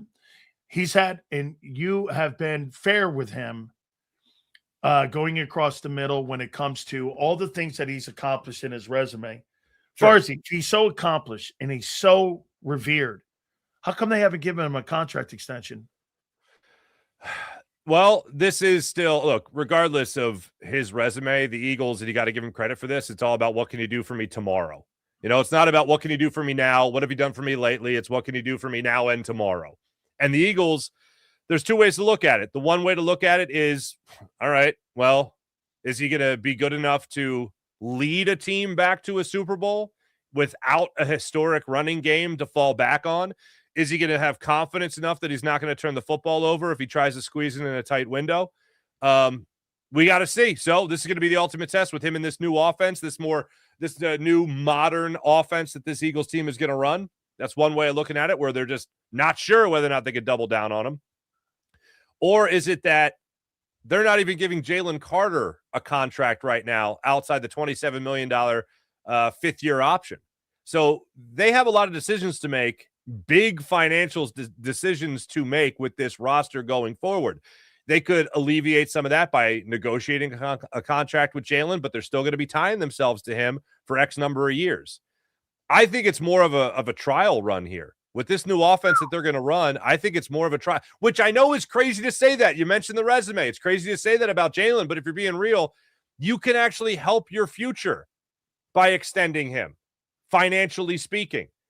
But instead of doing that and maybe falling into another hole like they did with Carson Wentz, we're going to be looking at even more cap hit and all that.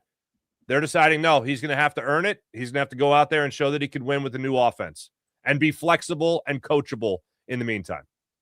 Do you agree and do you believe in this? And I do. You tell me if you do. I think everything in life has an expiration date.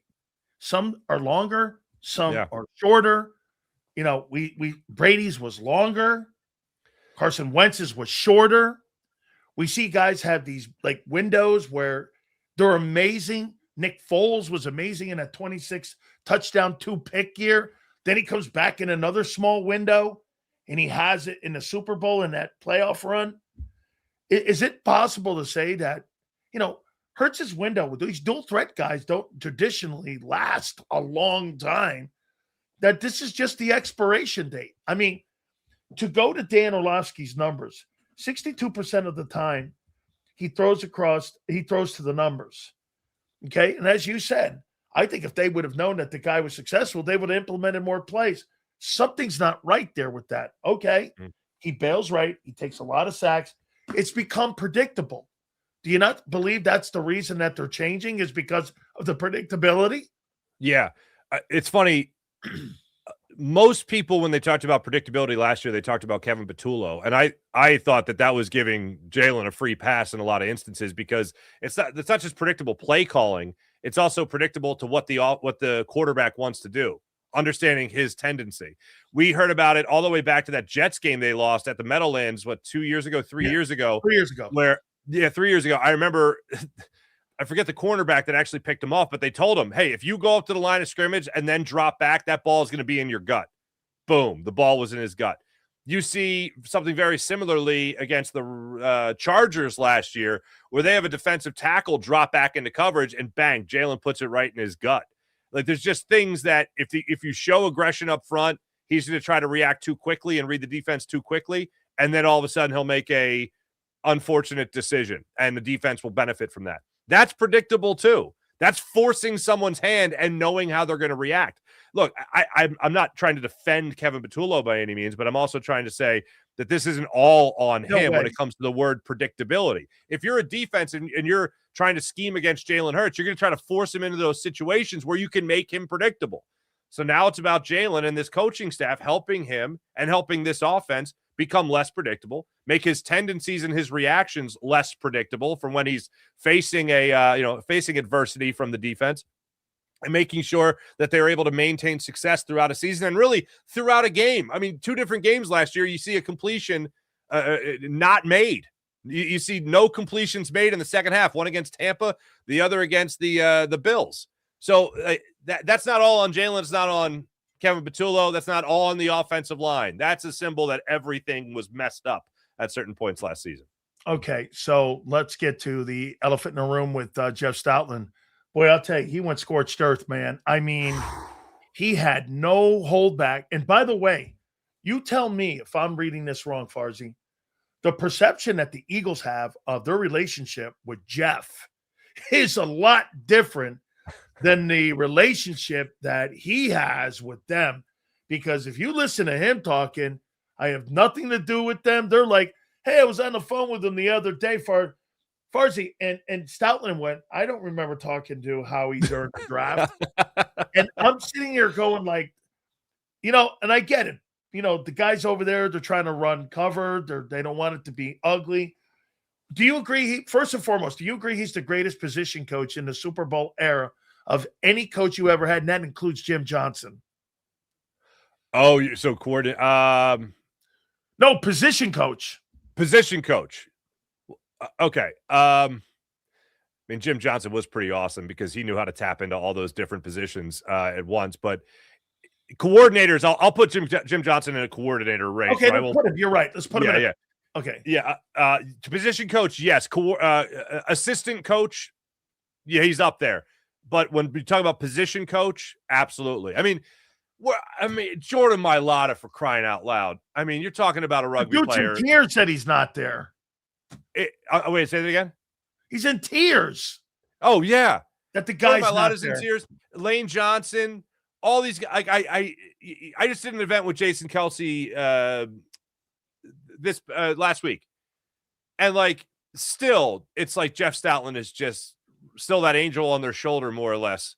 And you talk about this guy revitalizing Jason Kelsey's career. You're talking about him getting a hold of a guy like Jordan Mailata. You're talking about him helping Lane Johnson find another level of play. You're talking about 3 Super Bowl appearances with this guy here. This guy being so good that when everyone was getting axed from the Chip Kelly era, they were like, no. This guy, he needs to stay, though. Everyone else can go, but you're cool. You stay. And then he helps you breed offensive linemen left and right. I had a conversation with Jeff Stoutland once.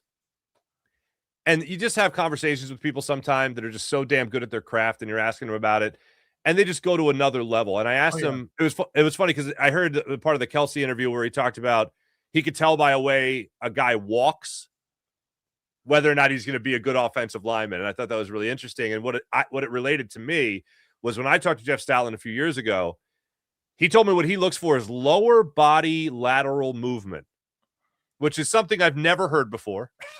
but that is how you carry yourself when you walk, how you carry your weight, how you can throw your weight around, obviously, but still keep a good base. That's the way he explained it to me. And I just thought this guy can look at somebody and just by the way they walk, how they carry their weight, determine whether or not they can get that low base to be able to create leverage on a defensive player trying to get after the quarterback or stop the runner. Like, it's just, this guy has an eye for it. And the players around him, they buy into it. They buy into it phenomenally. And when you have confidence in the guy that is instructing you as to how to do something, then you have that full buy-in. I'll tell you this. I think his greatest coaching moment came in 52 when you don't have Jason Peters. I think you had another guy out and you had to get that offensive. Am I right when I say that, or was it a linebacker that you guys had? I think Peters was out in that Super Bowl. And I thought in 2017, 2018, Halapulavati Vaitai. Yeah, there's a name for you. Halapulavati Vaitai comes in. Jason Peters gets hurt against the Commanders. I was actually at that game. And he gets hurt. He goes out. And then Vaitai, who was a second-year player, I believe, he comes in and plays left tackle. And the rest, I mean, that was one of the big injuries. Darren Sproles got hurt that year. Obviously, Carson Wentz got hurt that year. Yeah, he said, all right, well, if somebody goes down on the offensive line, no problem. We got the next man up. Hungry dogs run faster, all that. He had him ready to go, man. He had him ready to go. What'd you make of him going off on saying that, hey, we have bad play? I'm paraphrasing here. Yeah. Bad play calling, bad player execution. You know, we're running bad plays into, like, bad situations. Yes. I mean, he took no prisoners here. It was player performance. It was coaching. It was everything. Now, look, Farzy, could it be a little butthurt and a little sour grapes? Yeah. But when a guy with that kind of resume, hey, two things can be true, right? Yeah, I'm butthurt that you did this, but is he lying? No. So what'd you make of that whole thing when he went all in on everybody? Yeah. So a lot of people jumped right to Kevin Patullo. All right. And I do believe he is talking about Kevin Patullo. But there was something he said that made me think it's not just about Kevin Patullo, and that was the word execution. Because who's the only player that can execute and call a play? It's the quarterback. That's the quarterback of the offense. That's Jalen Hurts. That's how I took it too. Oh, okay. So, okay, but do you also take it as he's mainly focusing on Patullo, but he's not the only? Okay, all right. So I tell you how I took it was, you put the quarterback in a bad position all freaking year long. True. That's how I read it. Okay. And that's how I heard it. Is that how you heard it? Yeah. When he said execution, I was like, oh boy, here we go. Jalen Hurts. We're now in now Stout's in on the Hurts bashing, right? So, and then he went on to talk, and then the more he talked, I was like, oh, he's talking about Patullo there. Plus, this is where reading a quote versus listening or watching a person say something really does change the dynamic a little bit. You're a pro. You know what you're listening for. Right.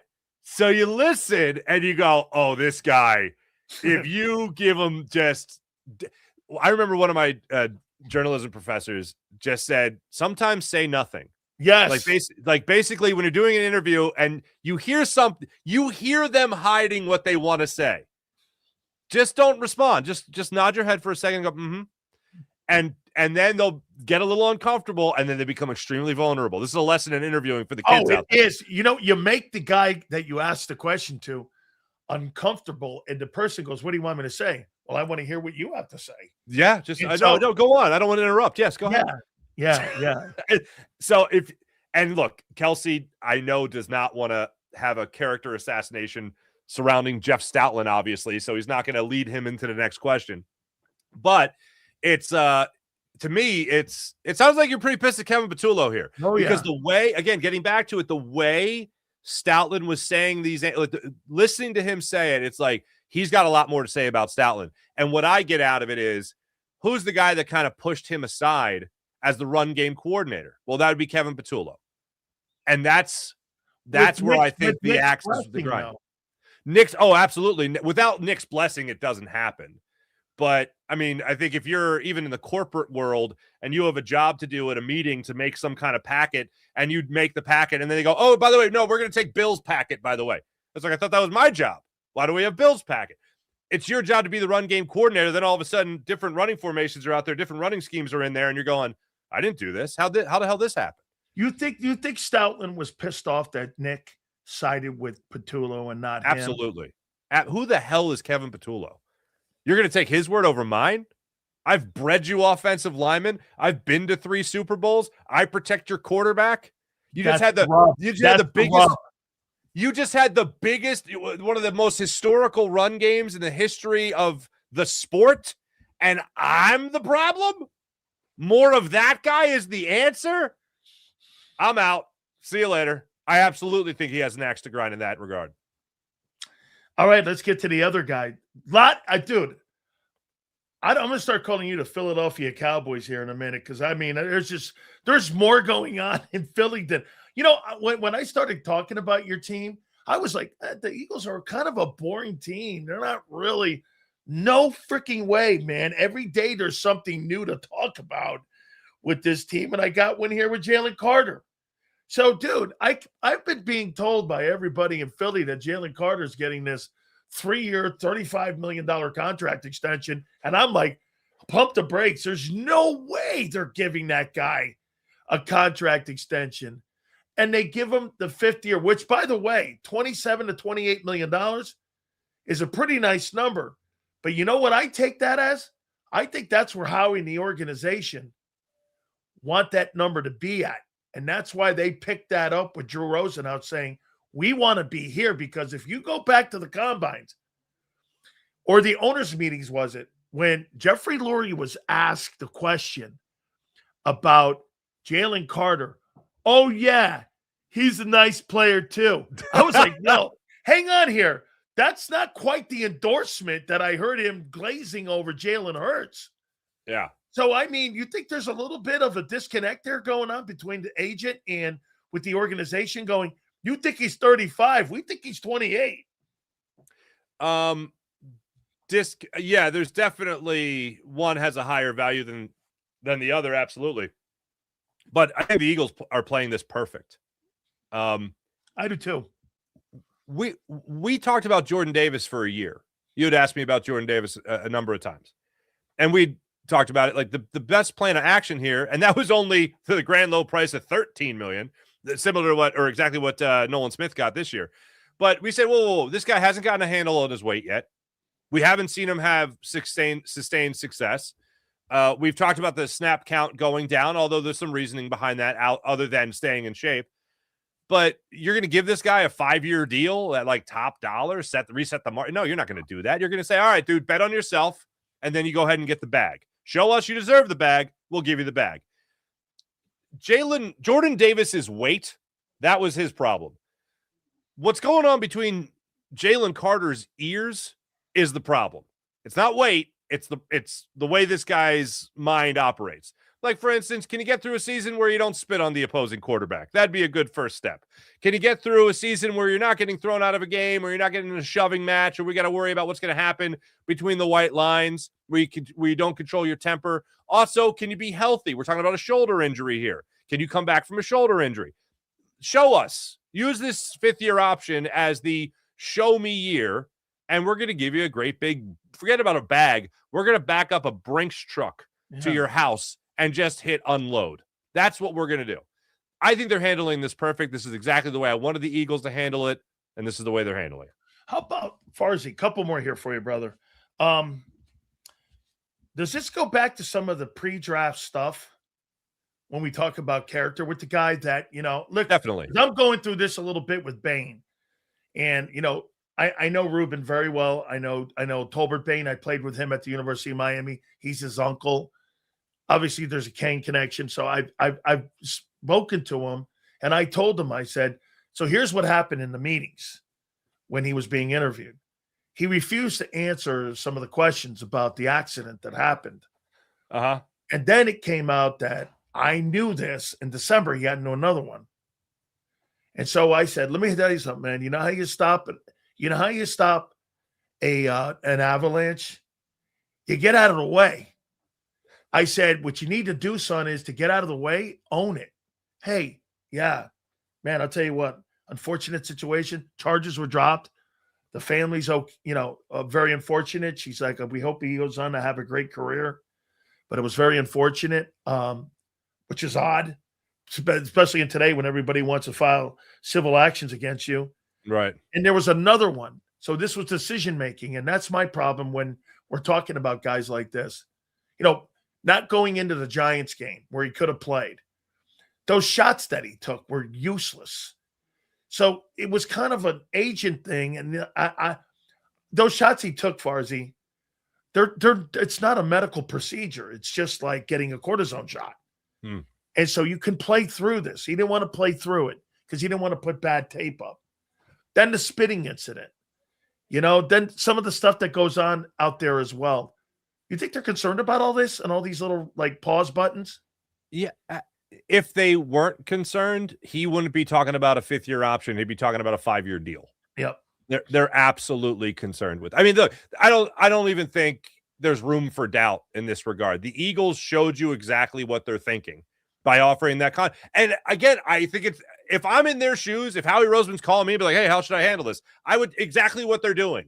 Now, there's always a counter. All right, what's Drew Rosenhaus? What's Jalen Carter going to do come training camp? Is there going to be some kind of holdout where he wants the big deal now as opposed to later? And then, if that's the way this happens, if this is only a spark to the fire, oh goodness gracious, it's gonna get pretty crazy come training camp. It'll make AJ Brown look like a knitting circle. You know what I mean? It's gonna be wild. But I do think this is the exact way the Eagles need to handle this. So I don't think people come from this angle on this story with Vrabel and Rossini, but I will with you. Do you think it impacts AJ's decision on what he's seeing? Let me say this to you, Farzy. If I'm looking up there and I'm watching a train wreck, why in God's name would I jump on a train wreck? I mean, Mike Vrabel, is he going to be the head coach come September? There seems to be an avalanche of people because I asked Armando Salguero that question. I go, do you think this cost him his gig? He paused for a minute and he goes, I don't think so. And I went, holy shit. 2 weeks ago, everyone was going, including me. No, this ain't going to cost. Now I'm like doing, I don't know, man. I mean, how much can an organization take every day? The New York Post has pictures of you and your homegirl going off in these little rendezvous. I mean, not a good look. It's awful. I try to put myself, when I thought about the AJ situation, there's two things. One is the one that everyone's examined tenfold, which is, can Diana Rossini, can a reporter influence the trade market by putting out little nuggets here and there and putting thoughts into people's heads? And my answer to that is hell yes, they can. And I'm absolutely blown away that this is outside league policy where they can't examine, investigate. It doesn't violate their policy. Doesn't they violate the conduct policy? Are you crazy? Yeah, it's crazy. So that's one thing I've thought about at nauseum, like everybody else. The other part of it is I try to put myself in the shoes of AJ Brown. I know, right? But if I was going to another company that my friend was at, and I know I trust my friend, I know this guy and whatever, and then all of a sudden all this stuff comes out about extracurriculars that I never knew about, would it give me pause? Yeah. And the answer to that is hell yeah, it would, because hold on. Like, I know it's easy to assume that AJ Brown, this was the worst kept secret. Everybody knew about this. AJ certainly knew about it. You don't know that. So AJ could be learning a lot of this right now as well. And it's like, hold on. Do I want to be traded to New England right now when my guy couldn't be like, things come out every day now, it seems like, about this whole thing where we're learning more and more. It wasn't a dinner amongst friends or a breakfast amongst friends or a retreat. A decade long. This has been a long time. This has been going on. So if something else comes out that would make Mike Vrabel have to step away, we're talking about a guy who has already missed a day of the draft, for crying out loud, who is coming off a Super Bowl appearance. We're already talking about in 1 year with New England as the head coach. And now all of a sudden he's got to step away from work. I know now he's back, but what's to say if something else comes out? Is he going to be back? Are the Patriots going to have to say Mike Vrabel is taking a leave of absence for the foreseeable future, and Josh McDaniels is going to be the head coach? Like the idea of, to use your analogy of an avalanche, it's like that snowball is rolling downhill right now, and it just keeps on getting bigger and bigger and bigger. I would think, look, I don't think right now this is going to impact whether or not AJ Brown gets traded, but I'm saying down the line, like, June 1st, we got time between now and June 1st. What the hell else is going to come out between now and June 1st? Now, if that does continue to go downhill, that snowball, and it gets bigger and bigger, I could absolutely see A.J. Brown going, yeah, maybe it's not so bad here in Philadelphia. Maybe I'll just stick here with the devil I know versus the devil I don't, who could be a coach not named Mike Vrabel for the Patriots. Or her kid named Michael Vrabel. Oh, dude, the fact that there's kids. That'd be like my old lady naming my daughter after after Zander. Hey, I've seen pictures of your wife and Zander. They were at some bar with red light. I was like, what the hell's going on here? I mean, like, dude, she names the kid after Mike Vrabel. I mean, I hope her husband's dad's name is Mike. I hope a guy sleeping in a different room at least. In all honesty, I feel like I try not to get on a moral high ground here. Like, I try not to be preachy. So I try to push that side. But as a father, oh my God, man. Oh, baby. Oh, that gets the wheels turning, man. Oh, it does here, man. Here, okay, got one last one here for you. So, Farzy, tell me if you go with another Sileo conspiracy theory here. Ready? Okay. So, 2028 would be the first round draft pick that you would get, being reported by Adam Schefter. Well, the first time that you can get out from Jalen Hurts' contract is after the 2027 season. And at the 2027 season, if you move on from him, you get $23 million in dead cap space and a relief. You move off this year, it's big money. If you move off, you get relief after the 28 year. You think he's got 34 games to show them he can do this offense? Because why the 28? Look, 27 draft and into the 28 draft. That's 2 years from now that you're talking getting that compensation for AJ. Why would Howie agree to that unless he had a game plan? Maybe that obviously there's going to be a game plan, but I think right on the surface also is maybe that's the first round pick that a team like the Patriots is willing to part with. Maybe not 2027, but 2028. Like, okay, if you want to get AJ Brown for a first round pick. Why would I agree to that though? If I'm the Eagles, why would I don't get compensation for 34 games? Yeah, because you were already eyeing a draft pick, a wide receiver draft pick in this draft. You're obviously already eyeing a tight end. You still have a young wide receiver who you know can move to the not just number 1B, but number 1 in Devontae Smith. You feel like you have some wiggle room, and this kind of wiggle room is worth it for a first round pick as opposed to a second. That's the way I think Howie would look at it. But to answer your question, yeah, I also don't think he ever walks into any scenario where he doesn't have a plan. How do you think he's done this offseason, Howie? Can I get a safety, brother? I need a safety. The Jonathan Grenard deal had been talked about for a long time. The last I heard it, Thursday morning, I think going into the draft, round 1, I heard Schefter say that those talks had cooled. And then literally like a little bit more than 24 hours later, Jonathan Grenard gets traded to the Eagles on day 2. I got questions about his shoulder. I got questions about the up and down years. He's had 2 great years. He's had 1 good year, and he's had 3 bad years. The obvious is, why not go and just keep Jalen Phillips for, he's 2 years younger. He already fits in your scheme. He already knows. There. He was there. You gave up a 3? Yeah, you gave up picks. Well, the answer to that is $30 million of guaranteed money. That's what Jalen Phillips got. $5 million? Well, it's $30 million over the course of 3 years or 4 years. Yeah. So if you're talking about it like that, yeah. But I think that annual, they redid him for 25. Phillips got. Was Phillips's deal is 4 though. This 4 years, deal, $80 million guaranteed. Yeah. So there's more length and there's more money on it. So yeah, okay. Yeah. He saved. Yeah. Yeah, but again, it's not giving up the picks, and you're keeping a known commodity. So that already works in your system, yeah. So your boy and B, when do they move off him? Hold on, can I tell you this? Markel Bell, the 6'9" tackle that the Eagles took. Okay. Yeah, exactly. It dawned on me because everyone was talking about his size and his wingspan is insane. And I looked at his wingspan. So his wingspan is 7.4. Yeah. That means with ease, he could hold Joel Embiid, head to toe. That's how big his wingspan is. That's insane.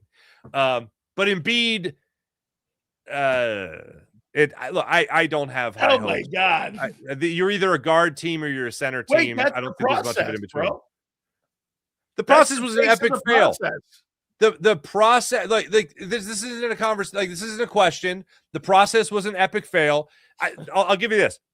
The 76ers lost to the Boston Celtics in Game 7 of the second round under Doug Collins with Andre Iguodala, Evan Turner, and Drew Holiday. The following year, they were a bad team, and then they started the process the year after that. Since then, you forfeited 3.5 years of basketball, ever hoping that the Sixers would win. And still, you can't beat the Celtics, and you still can't get out of the second round of the playoffs. And now you're having trouble even getting out of the first round of the playoffs. So not worth it, babe. Not worth it. Hey, I hope Joel Embiid finds the fountain of youth and his knees are fine. And the injury issues that he's had and the gastroenteritis and the Bell's palsy and all the freakish things that he can't help, all that stuff that's just unlucky, it ain't getting better. It ain't getting better, babe. I would love for the Sixers to be able to move on from him. I wish they didn't sign him to the contract extension, but you got at least 3 more years in Philadelphia with this, and it ain't going to get any better. So you just hope and pray for the growth of Tyrese Maxey, the growth of VJ Edgecombe, and that Paul George could just become a miraculous 3-and-D guy, even though he's a $51 million player. So it'll end tonight against the Celtics this season, and then probably Daryl Morey's gone, Nick Nurse is gone, and then that's that. So the kid Bell, he's bigger. Yeah. Brian McKinney's a hurricane, and he's bigger than him. He's bigger. Brian McKinney was 6'8". This guy's bigger. This guy's bigger than Jordan Mailata. You know how big Mailata is. Mailata looks like a refrigerator, right? I mean, yeah. He's just like a big, giant walk-in refrigerator. That's what – when I saw this kid, Mario goes like this. And, dude, you're going to love it. So this guy's walking towards me. And Mario goes, what do you think? I go, holy cow, it's a wildebeest. What is that thing? Is that a wildebeest? He goes, pretty big, huh? They were the biggest offensive line. They were 6. The kid Francis on the other side was 6'6". You went 6'6", 6'6", 6'5", 6'9.5" on Miami's O-line last year. That's how big that O-line was. It was bigger than the Eagle O-line. I mean, they were enormous guys. I think this guy, he's my favorite draft pick that the Eagles had. And I'm biased. Of course I'm biased, but right. I my only problem is you got the greatness of Chris Cooper coaching him now, not Jeff Stoutland. And I would love to have had Jeff Stoutland coach. Hey, what'd you make of the the super freak that you got? I said that he's Myles Garrett without ability and without game tape. Really? So am I.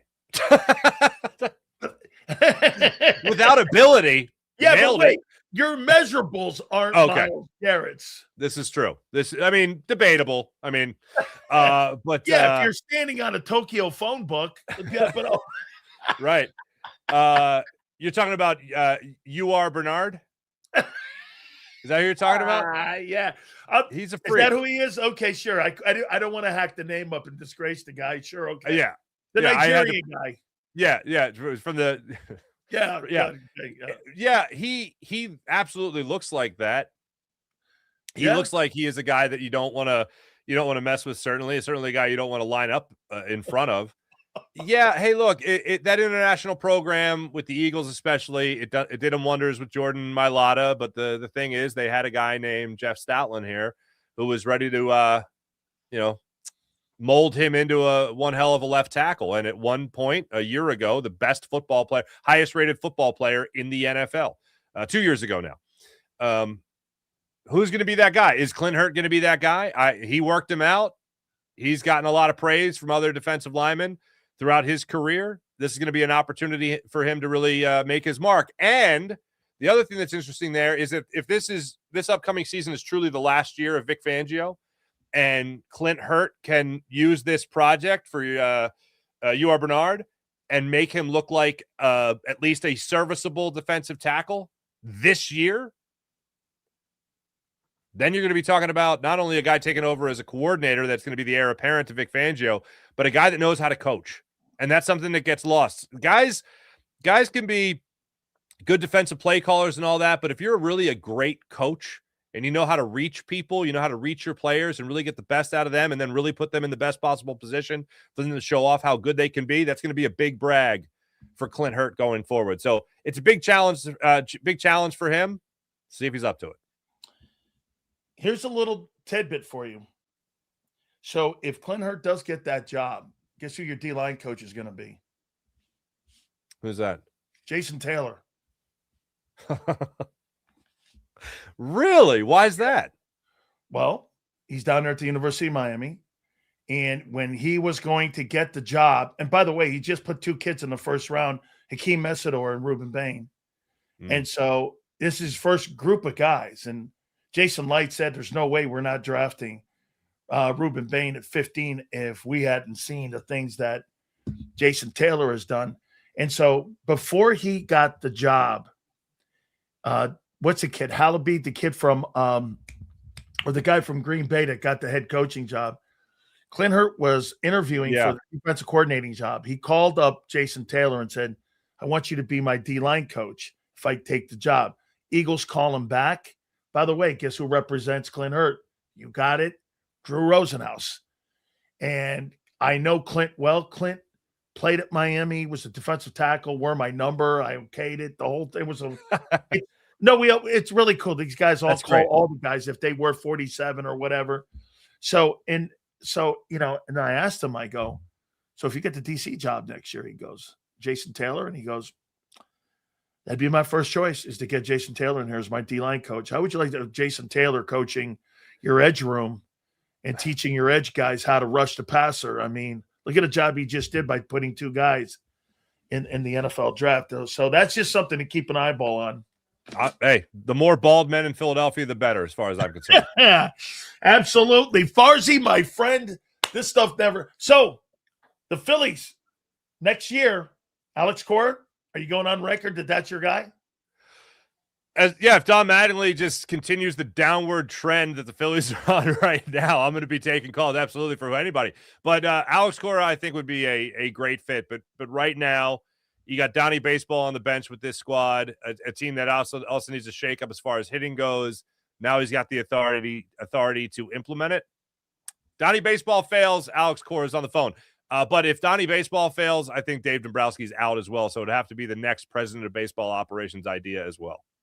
Donnie Mattingly was this close away from winning a World Series ring last year in Toronto. That close. And I was so pulling for him as a Yankee fan. He was that close. He was on the bench up in Toronto last year. And I was hoping for him to win that. Farzy, thank you so much, my friend. I appreciate you. Back at you, brother. See ya. You got it. The great Mark Farzetta. We appreciate him coming aboard here. Absolutely great. Yeah, so going back here, by the way, Z's going to join us. That'll be at the bottom of the hour here. So let's get into that Jalen Carter. So Jalen Carter doesn't get a 3-year contract extension that many of you said he was going to get. What happened?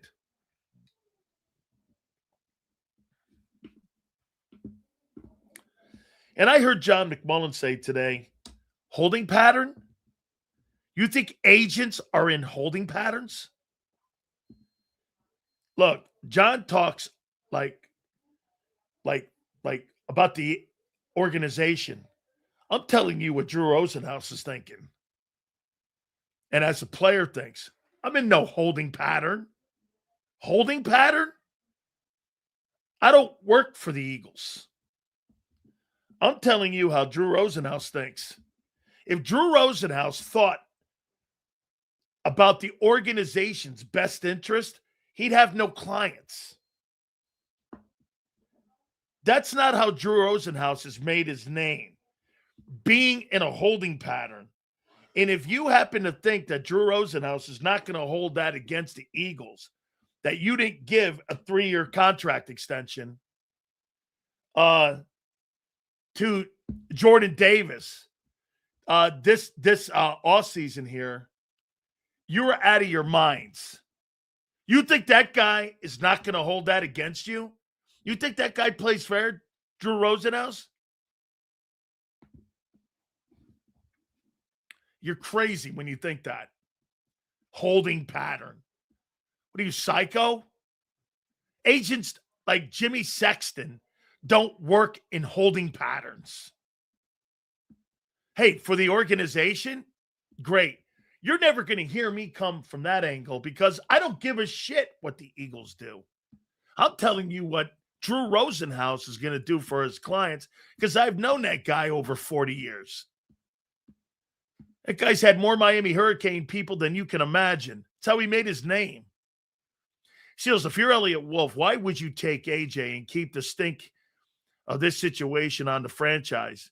Trade for Brian Thomas Jr. He's not better than AJ, though. Instead cheaper, younger, and the stink is off you. Bro, they're not bringing AJ Brown in. If they move off of Mike Vrabel, they're bringing AJ Brown in for Drake May. Not to be beer drinking buddies with Mike Vrabel. JPA just posted that if the Patriots let Mike Vrabel go, they would be heavily interested in Mike Tomlin. Wow. Will Vrabel re-sign? Very likely. Can you imagine AJ playing for Mike Tomlin in New England? Mike Tomlin in New England with Bob Kraft. Holy shit. And by the way, if John Harbaugh just got $20 million, Mike Tomlin would get $25 million to coach that New England team annually. They'd probably give him a 5-year deal. Sills, if somehow they can get that kid from South Carolina, Dylan Stewart, I think he's going to be a special one and someone special next year. I wrote down a couple guys who I think are going to be the top 5 guys.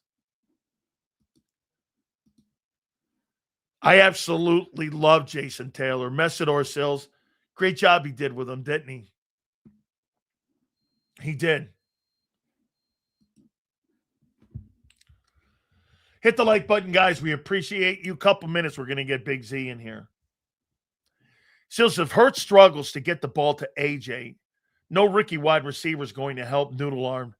They will struggle. Dude, that's what I'm saying. You bringing in Lemon, what's going to change?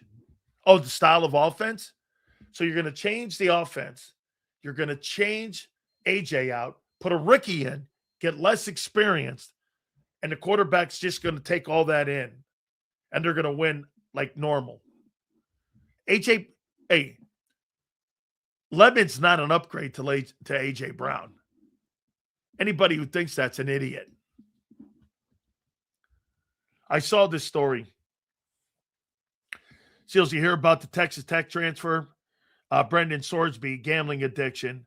And apparently Texas Tech knew about it and still took him. Paul Feinbaum said he's only the tip of the iceberg, more incoming. By the way, he signed a $6 million nil deal at Texas Tech. And he's got a gambling problem. He's been making bets on college games. Well, what'd you think? You know what? If you lined up 1,000 people and you gave that kind of money to a 19 and 18, 20-year-old kid, what do you think a kid's going to do with $6 million? You see NFL guys that are in their 30s that can't control their money. You see people all the time who can't control $5. You give a kid $6 million. When you get that kind of money, you're capable of doing anything.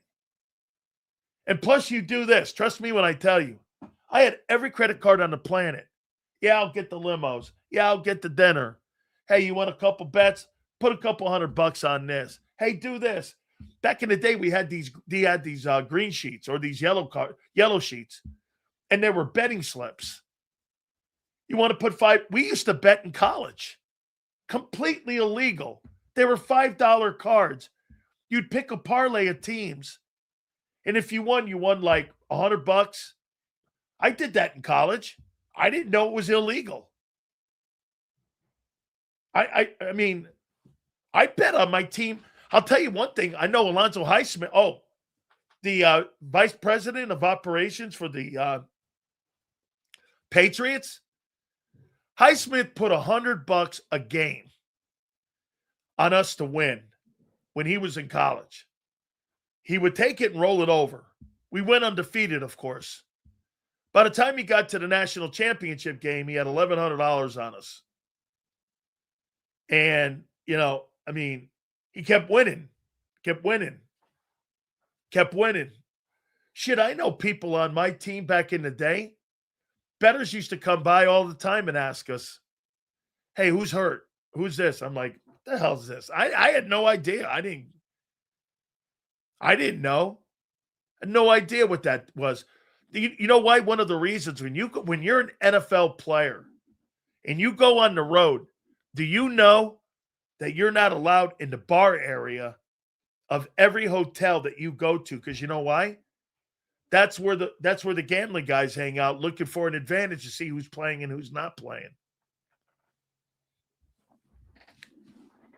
Yeah, well, that's just the tip of the iceberg. I know. Okay. Damn it, says I was just about to say, you didn't do that? Oh, I did.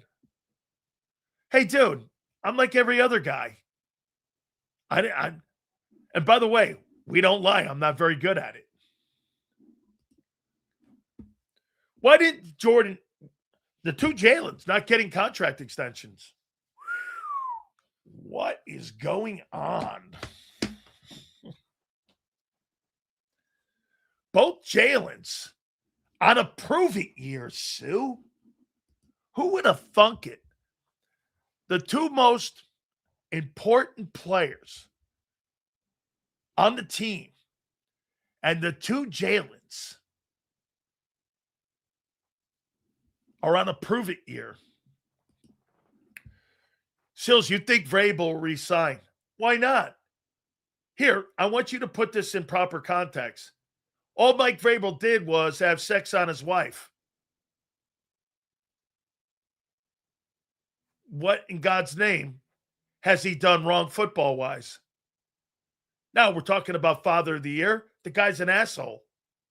But you're talking about the NFL. You got a guy who was accused of raping 38 women who got a contract raise with Deshaun Watson and a guaranteed deal and a raise in Cleveland. You're speaking about the NFL.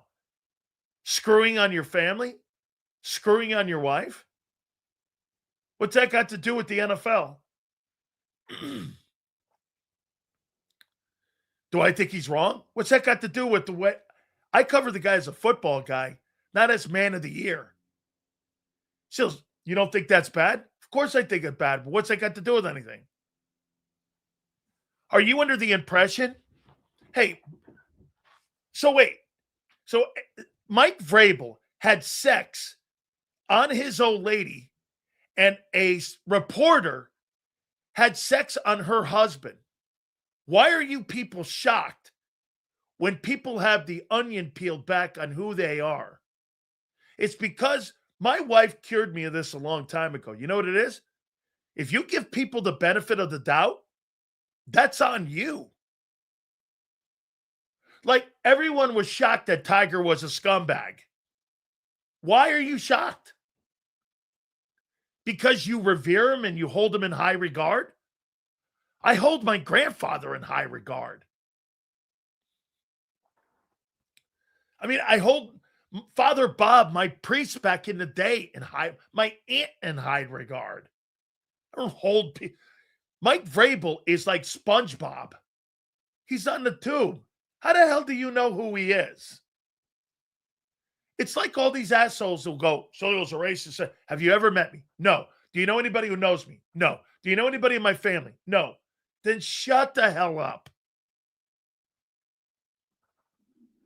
How in God's name can you make assessment on anybody you've ever, not met? Well, I only read about it. Well, Well, then you're a dick. I read about it. From who? Diana Rossini, who has sex on her husband and names her kid after Mike Vrabel. Hey, you know what? Really? Hey, get this. So I'm having sex. Hey, sweetheart, I want to name my kid after the best man I know. And boy, I'll tell you what, I'm going to name him after my friend Mike Vrabel. What do you think, sweetie? And you know what the guy says? Sure. Holy shit. I'm more pissed off at the guy not having cannolis to stand up there and go, are you insane? You might want to get a DNA check too, man. I mean, hey, I got to hand it to Mike Vrabel, though. He must be awful impressive. This guy must have a wooden leg.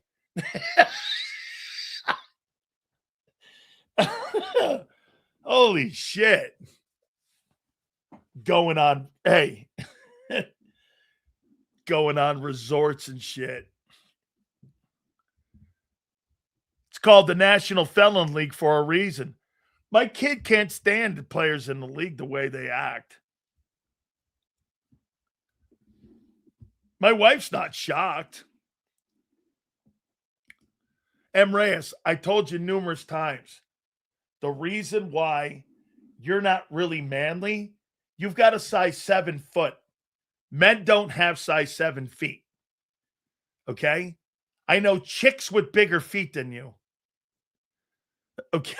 I mean, no man should have his undersized 10 foot. That's not a man. It's kind of like a circus dude. I walk a tightrope with size 7 feet. If you don't have at least 10, nobody in the league has an undersized 10 foot. Oh, wait, Diego Pavia.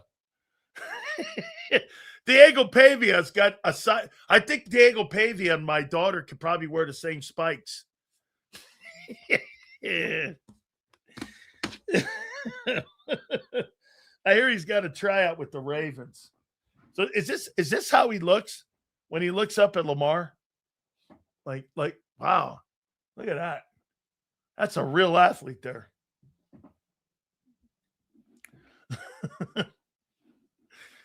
Oh my God. When he looks up at Lamar, he just must go, wow, what an athlete.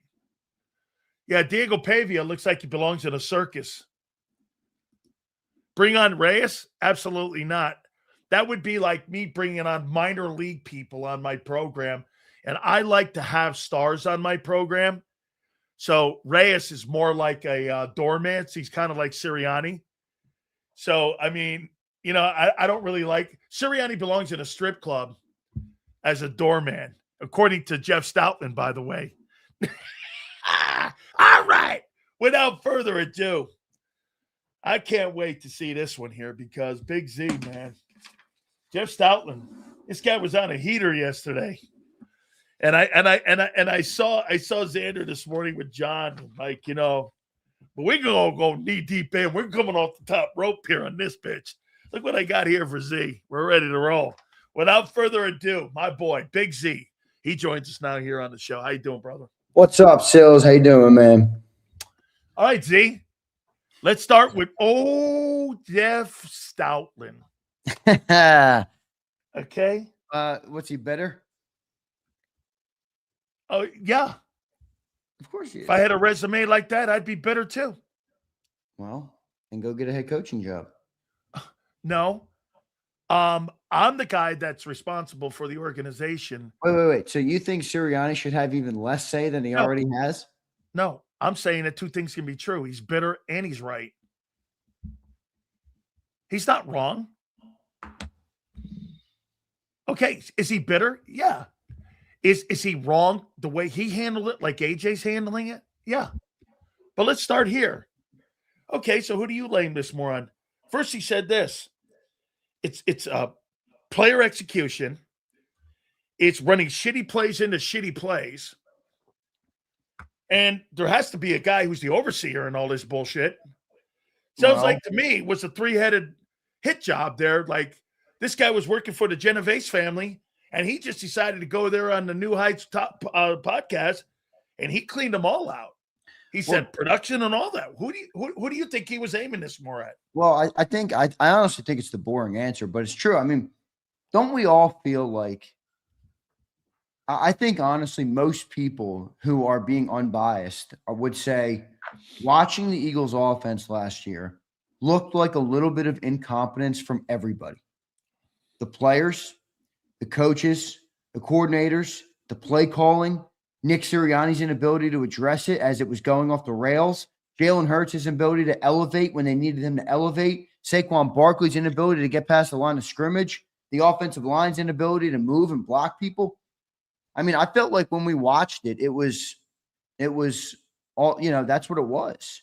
And now Jeff Stoutland basically said the same thing. He said, we didn't execute. We didn't call the right plays. I don't think you can take Hurts out of that, though. I mean, Hurts. No, I agree with Farzetta because what did Farzetta say? I didn't catch the full thing. Farzetta said that, when you talk about player execution, I took it more this though. And Zander, you tell me. I took it more this. It sounded to me like more that Stoutland said that they put Jalen in bad situations, or maybe Jalen put the offense in bad situations. That player execution, he's the guy that runs that offense. And you can make it whatever way you want. Somebody was in bad situations, there was bad play calling, and there was bad player performance. By the way, I think he also took accountability for that a little bit because he was a coach on that staff as well. But I think he took a swipe at everybody. Well, I don't think Hurts had a lot of confidence. I agree with you, by the way. I think it was a little bit of a swipe at everybody, because he's outside the building now and they act – and almost probably to him, and I'm not Jeff Stoutland, I can't speak for him, but from his perspective standpoint, it might feel a little bit like he also got scapegoated, Yeah. We got this shitty offense, and then they take my 13-year career and act like I'm an idiot, who doesn't know what the hell I'm doing. So I think he probably feels a little slighted maybe toward everybody because they're all still here and he's out the door except for Patullo. But, yeah, I mean, I think that's a good takeaway, Sills, and what you said. It's all of them. But I also think this about Jalen because I was thinking about this, and I don't think Jalen deserves a hall pass for last year even a little bit. But how much harder is it for a player to go to war when they don't trust their commander? And I got the feeling that Jalen, right, looking back on it, like I don't think Jalen ever had a semblance of trust in what was being called around him. Even forget what was being called, in the competence of the people to make the call. So even if the call is good, if you're questioning where it comes from or where it's derived, I mean, you're going to be screwed, from Jump Street. So I think that's probably a big part of Hurts last year is I just don't think he ever felt the confidence in the offense. Felt like the play callers had confidence. He didn't have confidence in them. And I think that permeated over to him having a worse year. But to me, it's not a good enough excuse to just bail him out either. So I think it's everybody. Everybody's got to be better, dude. And look, maybe the original statement that you made a long time ago in this offseason was Hurts and Sirianni are both playing and coaching for their jobs. And maybe that's what it comes down to, dude. If this team doesn't do what they need to do, maybe Hurts is blown out of here, but maybe also Nick Sirianni's blown out of here too, and they reset the whole damn thing, So I don't know. Do you think that the ass that Stoutland has with Sirianni is he sided with Patullo over him? We didn't side with Patullo. He fired him. No. Patullo was still in the building when he demoted him. All right, I have a simple question for Jeff Stoutland, and I like Jeff Stoutland a lot. I like him more than most coaches on this team. Well, he's pissed off for some reason. Okay, why did the run game get better when they took it out of your hands? Because you played lesser opponents in the back end of your schedule. Okay, you played Washington, you played the Raiders, you played the Giants. You played like two teams with winning records. That was a negligible difference. You played winning teams with two records that were winning records in the back end of the last 2 months of the season. I mean, he didn't really play anybody. Played the Bears, the Chargers, the Bills. Okay, there's three teams in the second half of the season. Commanders sucked, of course, but played the Lions, played the Packers, played the Cowboys. I'm talking the back end of the season, the last Dude, two. that was week 10. That was week 11. That was in November. It was at the beginning of the season. No, it wasn't, Sills. Here, let me. They were 7-2 when they played Green Bay. That was the back half of the year. How much more do you think the offensive running game got better? I don't think it got that much better. It was never what it needed to be, but it got a little bit better. Hold on here. Didn't it? Don't you remember talking about it? Oh, it went from 3.6 yards a carry to 4.2. Okay. So again, I'm not even attacking Stoutland. I'm just saying, you can't From, get up there. From November 23rd, you played the Cowboys with a losing record. You played the Bears that had a winning record, and you played the Chargers, and you played Buffalo. So from 1, 2, 3, 4, 5, 6, 7, 8. The last 8 games of the year, you played 3 teams with winning records. The rest of them were bums. 4. You just said 4. Wait, I love your way with numbers. Wait. One of the best parts about your show. 5, 6. Wait, since November 23rd, you played 1, 2, 3 teams with winning records. Is that right? Yeah. So you conveniently ruled out the. I said since Thanksgiving. Since Thanksgiving. Sileo found he pinpointed the date at which that he didn't have to include the Packers and the Lions. Right. And then he went on from there. Well, wait a minute. Those Packer games were high powered too. 60 yards rushing and 80. Woof. Wow, what a turnaround that was. And then you go here in Dallas from Thanksgiving on. Dude, it's negligible difference, though. That's not the reason the run game got better. Stop it. 4, 5. Wait, get this. 1, 2, 3, negligible 4, 5, difference. 6, 7.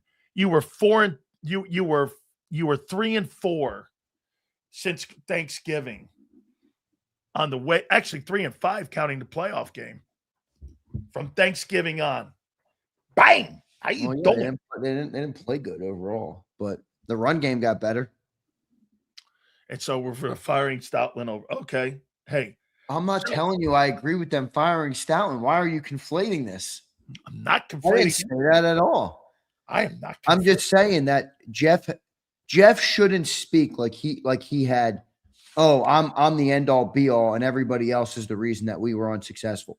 Nobody was successful earlier in the year. Dude, get in line. Like, you got to be accountable too. So does Nick. So does Jalen. So does the National Football Show here on JAKIB Sports. We all got to be accountable.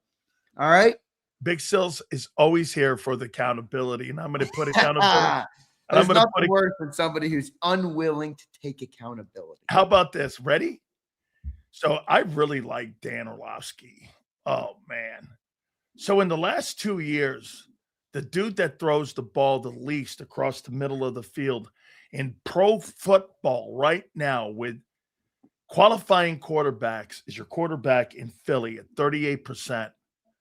This guy here, and you're changing your offense to an offense that wants to throw the ball across the middle of the field. That's what the West Coast offense is, in your opinion. So 62% of the time, Jalen throws to the numbers. Jalen rolls right when pressure comes. He takes some sacks. Is this why they're changing? Because of the predictability of what's happened over the last 5 years? Yeah, I think to some extent. I mean, my thing with Hurts on the throwing over the middle is it's not that he can't do it. Like, I don't think he can't do it. I've seen him do it. The problem with Hurts in his career has been being able to do it on a consistent basis, without getting into turnover trouble or some of those different things. So he's been able to do it. There was games last year where he did it. I've seen him do it in the last 4 years, throw the ball over the middle of the field. But standing there and dissecting a defense as a pocket passer is different than having an occasional throw over the middle of the field. Don't you agree? And I think that's where the difference is here, where they're asking him to kind of start there as opposed to, every once in a while having a throw there. That's got to be the crux of the offense. So I don't think Hurts can't do it. I just have to see him do it on a consistent basis. And he has struggled with that in his career. I mean, even last year when they asked him to do it, I remember that Charger game. That thing is like seared into my brain. Now you could bring up the Vikings game where he had the perfect passer rating because the Vikings didn't drop a single defender in between the numbers. But whatever. Hurts has to be more consistent with it. And I think that's what it comes down to. But I overall still wouldn't change to this. It just doesn't make sense. I'm with Yeah, you. you're not running RPOs with Brady. You're not running RPOs with Purdy. You're not asking Joe Burrow to play a different style. Play the brand of football that works with the quarterback. We know what I hate? I hate being half in. Mike Vrabel, he's half in on his marriage. He's half in. Bullshit. Either commit or don't commit. Shit or get off the pot. You got Jalen Hurts. You paid him. He's your quarterback. Good. You've already decided that. Forget what everybody says, including me, and build around the dude. Or, don't take the player and then say, all right, I want the player, and now I want him to play like this player. No, bullshit. Stupid. And I think that's my fear about what they're doing, but we'll see. Look, that's what they want him to do, clearly, and we'll see if he's able to do it on a consistent basis. It's not something he's done in his career. It's fair to say that. How about this one here? Do you believe this? That Jalen Hurts has 34 games to show he can do this, because this 2028 potential pick that, for this A.J. Brown deal, that's the first time they can get out from under your boy is there after the 27 season. Oh, this is beautiful. How he's going to spin that 28-1 for so many picks, just like he did with Wentz. Do you think that they're setting this up right now, that if Hurts has these 34 games, he can show he can do it? This is going to be his team, and he'll get the extension. If not, for sure, they're going to get themselves a quarterback after the 27 season. Do you agree? Well, the former, yes, I agree. The latter, I don't know that I'd agree yet. The one thing that's holding me back on agreeing with the second part of that is I think the owner just really likes the quarterback. And at the end of the day, like I was reading an old article today, and by the way, I should send you this. You should read this old article. But Jeff McClain does a really good job at tweeting out some of the articles he wrote.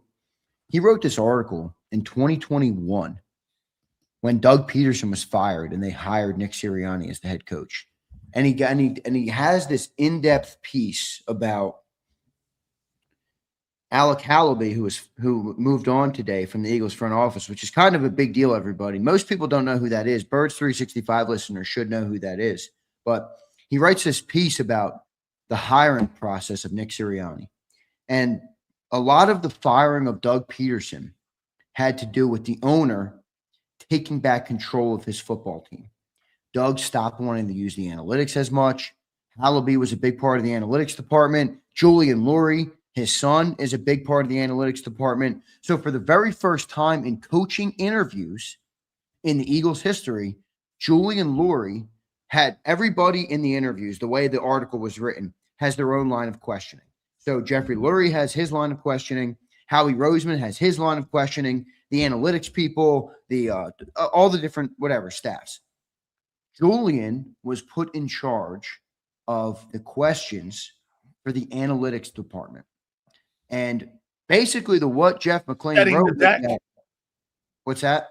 Setting the deck. Yes. Now, what Jeff McClain speculated was it's yet to be determined how much this is going to take a force, because he also said firing Doug wasn't just about the 4-win season in 2020. It was about Jeffrey Lurie getting back control of his team, because he has PTSD. I've said this often. I think he's got PTSD from Chip Kelly, who took his baby and threw it out the window and threw it on its head. And now he can't forgive it or can't give it up anymore. So he'll never hire a college guy ever again.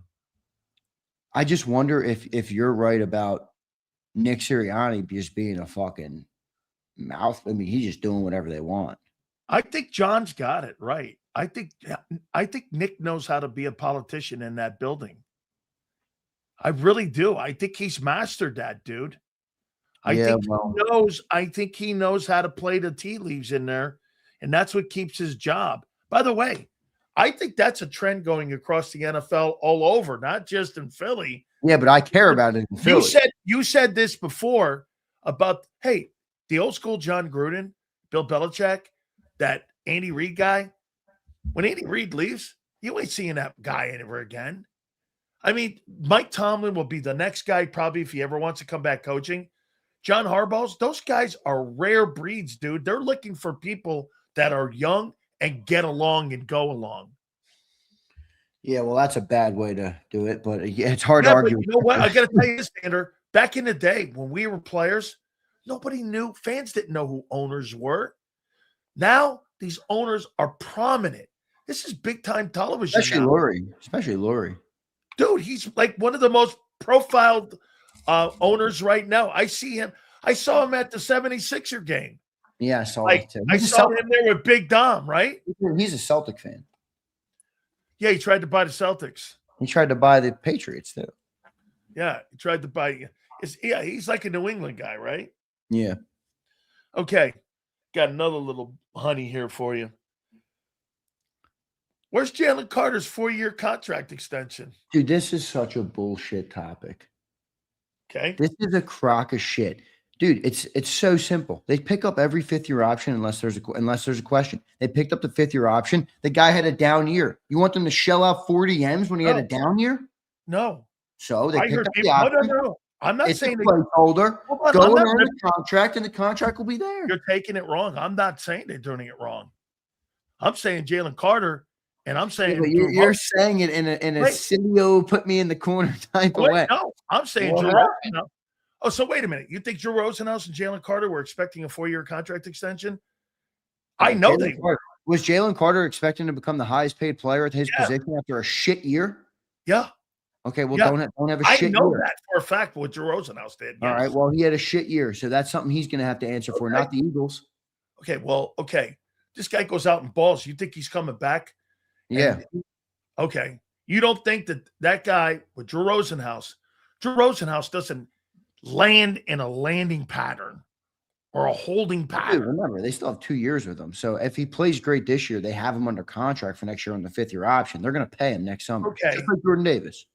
Okay, so you're not shocked when everyone last year told me you can't pay everybody, and they were telling me a year ago that they were going to give him a contract extension this last year. Let's go back to last year when everyone was telling me on why you let Milton Williams and why you let Josh Sweat go is because you had contracts coming up with Jordan Davis and with Jalen Carter. Jordan got paid. Guess what? Okay, and guess what? They picked the 5th year up. I'm waiting for this new extension for Carter. Well, why did you let Sweat go? It wasn't a lie. It just didn't go where we thought it was going to go. They just gave Carter signing bonus to Jonathan Grenard. Hold on here. Okay, then why didn't they sign? The reason Sweat's not here on an $18 million deal is because you guys told me you can't pay everybody. You're going backwards. I mean, we can't go backwards. Well, you did. You know? Wait a minute. You last year told us, not you, everyone told us the reason you couldn't sign Sweat is because you had a contract coming up with Carter.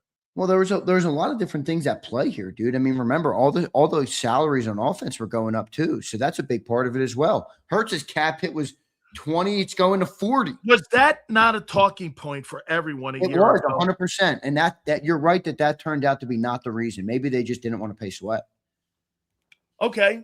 Maybe it had nothing to do with the money coming up. I think, and they were concerned with the knee. I think it's one of those things where you have to project into the future, so it is a part of the decision. But sometimes the way you project into the future doesn't actually unfold the way you think it's going to unfold. That's kind of what I think happened. You know, look, I thought they should have paid Sweat, but I also am smart. I also remember at that time when, like, even right after the Super Bowl, a lot of people were like, "Yeah, Sweat's gone." You know what I mean? Like, we thought. I remember Sal Palantonio said on This Week in Pro Football, rest in peace to Pat Callahan. He said on This Week in Pro Football, on the final show of the year that year, after the Super Bowl, Pat asked him, who was the most important free agent to re-sign? Because you had Bond, you had Sweat, you had Milton Williams, and you had, who's the fourth one I'm missing?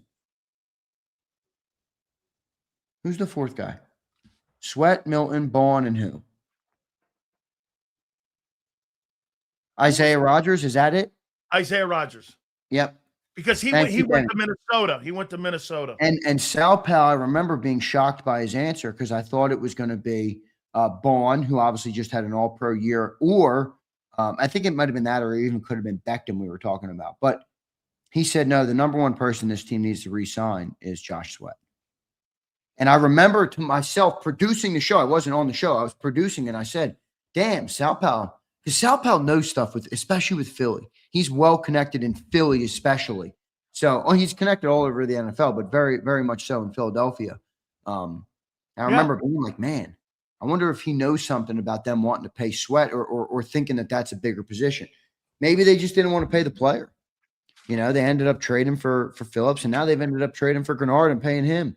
Doesn't seem like they ever wanted to get cheap at the position. It just seems like maybe Sweat didn't fit the bill for what they wanted at that age, at that price, with that knee problem, stuff like that.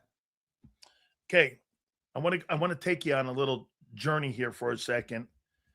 So do you believe that Jalen Hurts having all these offensive coordinators has wobbled his growth since he's been a starting quarterback? So you say yes to that? A little bit for sure. Yeah, I think it should. Do you believe that changing an entire approach, how about we say 50%? How about 30%? So 30% of the offense, let's just go there, is going to be changed. It's also helped them in some areas. Oh, totally. Because I think it's calmed them down on the change. But I also think it's because he's expecting it. Like I always say to myself, like I used to say this.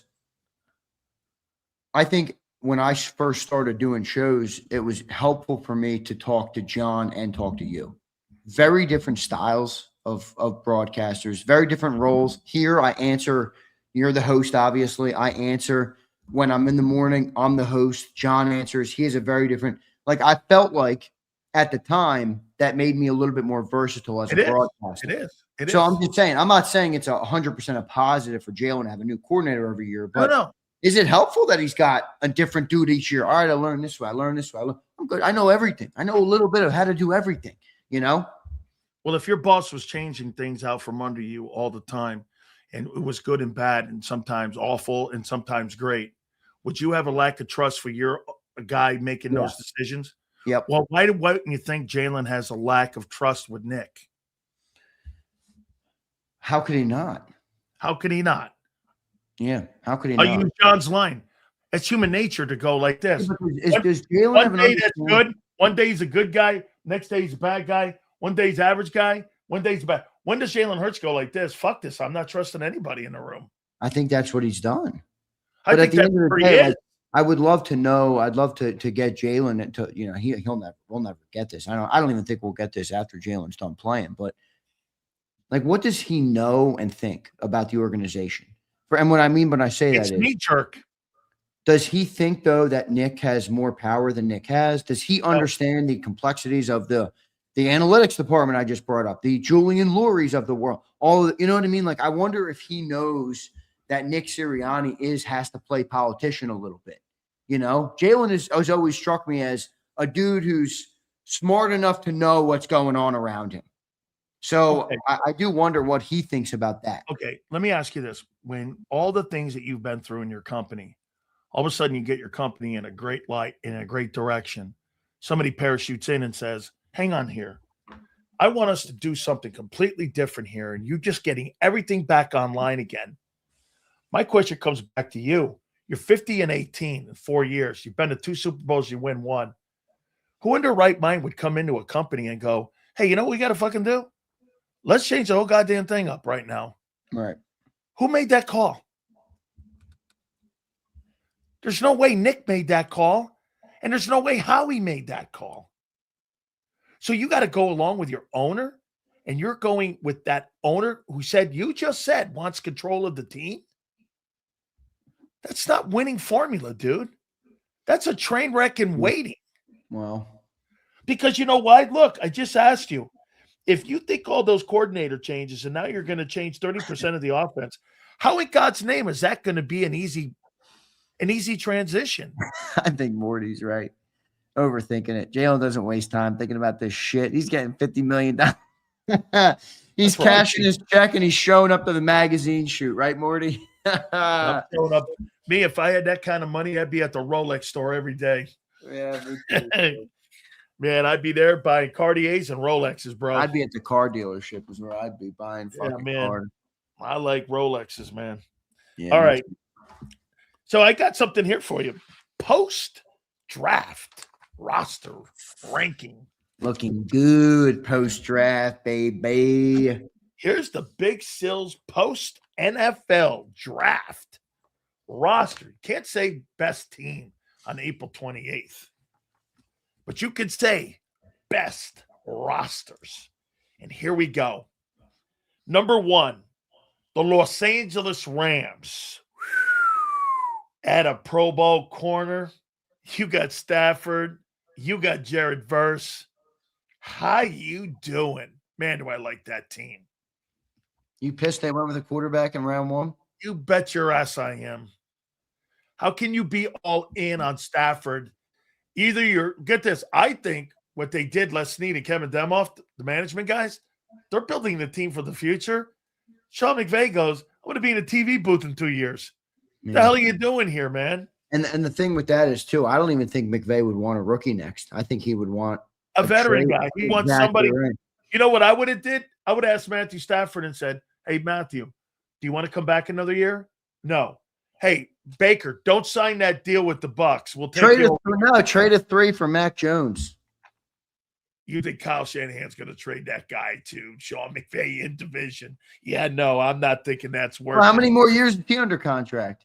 The Eagles better sign Tanner McKee. That guy's going to be swooped up. What I'd like to do is have Mac Jones sign with the Bucks or sign with the Eagles. I got Seattle number 2. I get the Denver Broncos number 3. I got the Buffalo Bills number 4. I got the Baltimore Ravens number 5. These are rosters. I got the San Francisco 49ers number 6. I got the Houston Texans number 7. Quarterbacks are stiff. I love what the Chiefs did at number 8. I've got the Chargers at 9, and here's my dilemma. AJ with New England, 10. AJ Philly, Eagles, 10. The Eagles have a better roster than some of those teams, in my opinion. You're overrating your offense. Oh, no, I am properly rating that offense precisely at 24 overall in the NFL. Right. Exactly where they've been for the last couple of years. I am not giving I think we have a top 5 defense this year. I think the return of the no-holes defense is back again. Dude, I see it. Vic Fangio is back. Cooper and Quinion another year in the chamber. Zach Baughn's still here. The only person you're really taking a drop off, I think, at is the safety spot. And let's be real, I think that's become a position where Philly feels like they can rotate it out. You know, I think the loss in Nakobe is important, but, you know, Jihad's right there. I think Grenard's an upgrade from Phillips. I think Jalix Hunt going into year 3 is going to be a good player. I think the dude on the outside, Tariq Woolen, is an upgrade from Adoree Jackson. I think we got a top 5 defense coming up here, dude. Here's my issue with what you just said. Carter Davis or Jomo, Nolan Smith is not going to play 17 games. Zach Baughan, because he hasn't shown it. Zach Baughan is the best tackling player on that team. Campbell will be a really good player. Gennard, I mean, is he going to be healthy to go through OTAs and minicamp? Is he healthy right now, or does he need surgery because he ended the season? Gennard? No, yeah, he's good. He's ready to go. Yep. Okay. Woolen, I do think is an upgrade. Marcus Epps and Makuba. Dude, you went from C.J. Gardner-Johnson and Reed Blankenship together to Marcus Epps and Andrew Makuba. That's a downgrade. Quinion Mitchell and Cooper are special. Here's the other issue. You keep missing it. Not you, but everyone misses it. So Byron Young, Ty Robinson, and Arnold Abikti, whatever. Ebiketie. He's actually not bad. He was a first-round pick, wasn't he? Yeah, but he never played every time in Atlanta. No, yeah, he never panned out. Right. And so you have really no depth backing up those guys. Bro, if you get injured and you don't have depth, the year you won the Super Bowl, you were deep at every position, and that's what won the Super Bowl for you, was your depth. I think you're really stacked at linebacker. I can't believe in the amount of 2.5 years where that room was and where that room is now. And by the way, Hunt and Grenard, those will be your starters. Nolan Smith will not be the starter out there. He'll be the rotation piece. That's not Well, what Eagles Nolan is good at stopping the run. So What? I think Nolan's pretty good at stopping the run. It's not anything to do with that. It's being healthy. Oh, well, maybe we got to see. I mean, yeah, maybe he hasn't been healthy. So, but I think the difference here with the depth, and I don't disagree, the depth is probably not as strong, but to me, depth is tough because it's almost like, and I don't know if I'm wrong, I'm just spitballing on how I see it. It's like if you have really great players at the top of the roster, it's really hard to have depth. So it's like if you have guys that are top of the league, if you have great players making 30 plus or edge rushers making 30, it's a lot harder to have depth at that position versus if you have, Josh Sweat as your one, who is a good player, not a great player, and then the rest of the position group fills out a little bit more. Fair point, because that's how New England won Super Bowls. You know what I'm saying? Like it's like they you have weren't the 1 and the 10, or you have like 3, 4, 5, 6, 7. You know how New England won? New England had the third best edge rusher, and they had a guy that was kind of close to him, where the drop off wasn't that close, where they weren't paying him big money. You know what I'm saying? So it was more of a balanced roster, correct? Yeah, I think so. Remember what you had though when Dean went down, Burks came in. When Slay went out, Rodgers went in. When Becton went out, Steen went in. Yeah, those were really all good backup dudes, man. Well, and you remember our other Super Bowl year had the same story. Yeah. Do you remember how many backups we had playing that Super Bowl year? I mean, your running back room was insane with all the, what you really had? You didn't have an exceptional running back, but you know what you had? You had a hell of a room, right? Yeah. I mean, I think the defensive tackle depth is pretty good. Like, I think Ajomo's a damn good player. Yeah, but who's behind him? How many guys you got going behind him? Byron. You got Byron. I don't think Young's bad either, by the way. How many DTs typically get significant snaps in a year? Well, everyone is concerned about his snaps the last 2 years. Well, that's true. They're not going to take away. And he's coming off shoulder injuries, isn't he? Do you want to protect that a little? Yeah, I would think, especially if he wants to get paid. I mean, Drew Rosenau sat him for the Giants game last year because his heel was hurting or something. Which I hate. Yeah, and that's not an Eagle. That wasn't an Eagle, dude. That was Drew Rosenhaus lashing back. I completely agree. I don't think that was an Eagle decision. I think that was an agent decision that he wasn't playing in that Giants game. So let me ask you, give me your, off the top of your head, give me your top 10 rosters right now in the NFL post draft. Rams are definitely up there. Rams. I think the 49ers are up there. I'm not sure where you had them. I think the Eagles are up there. I had the 49ers sixth. Yeah, I think that's. Yeah, don't put them in order. Just give me. Yeah, I'm just rattling some teams. 49 Rams, 49ers. You go over to the AFC side. I think the Chargers are going to be a good team this year. Chargers. Bills, I think, have a pretty good team. I mean, it's pretty hard. I think they're pretty up there. Yep. Broncos, I'll put the Broncos up there. Yep. Boy, I thought the Jags had a chance, but they don't seem to be having a very good offseason here with in Jacksonville. So I don't know. I'll hold on them for a second. Believe it or not, get ready for Eagle fans. Boy, they get mad when I'm truthful, but I think you could probably sneak the Cowboys in at like 10 or 11. Okay. Maybe a little lower, maybe like top 15. I don't know. I still think they got to fix.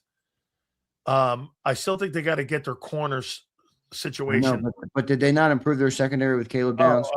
Yeah, oh my God. I mean, Seattle, that's an easy one I'm missing. Texans, I'm sorry, guys. I guess roster, yeah. Well, bro, they're winning. I'm like not a CJ Stroud guy. Like Jalen Hurts to you is CJ Stroud to me. Hurts is not CJ Stroud. Hurts is better than CJ Stroud. Yes. I'm saying you criticize Hurts. Oh. That's my CJ Stroud. I'm just not a fan of the player. No, wait a minute. I criticize Hurts the way you're using him. Oh, bullshit. Bro, I told you in 22 he is a weapon. And I've been consistent with that. You don't want to use him that way. You want to use him like Matthew Stafford now. I mean, Matthew Stafford throws a better football. His old lady throws a better football. Humpty Dumpty sat on it. What's that song? Bro.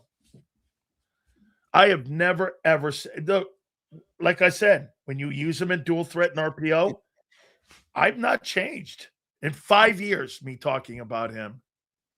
That when you use him in an RPO, he's a weapon. When you drop him back, he's not a drop back quarterback. Well, I don't know what he's. I think I got most of them. Let me see if I missed any key teams. Seahawks, obviously, Rams, Broncos, Niners, Bills. I said all these. Patriots, I think, are taking a step back, but they have a solid roster. Bears, I don't think are going to get there yet. I think they're going to come back to earth a little bit. The Chiefs. I put the Chargers, Eagles. I would probably put the Chiefs in there. Yeah, I'd probably put the Chiefs in there. I think the Lions are on the brink. Packers on the brink. Baltimore on the brink. Yep, right there, probably. Cowboys, I'd probably put a little high now that I'm looking at the list. I mean, Eagles, I think, are top 10. I think they're probably top 8, maybe even top 7 to me. Okay, yeah. Yep. I could see someone making an argument for him being top 5, but my top 5 is probably Rams, Seahawks. Broncos are probably in there. Bills. Here. Eagles, Niners, so maybe top 5 for the Birds. Patriots.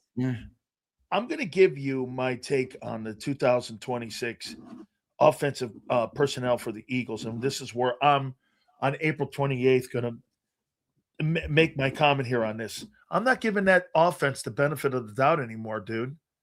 Just because you have fancy names on the back of the jerseys doesn't mean you're a good unit. And I'm sick and tired of people, I'm sick and tired of people giving them the benefit because of the big names and the resumes. When quite frankly, we're talking about 2026 here. We're not talking about where you're right is like there's individual talent and then there's team.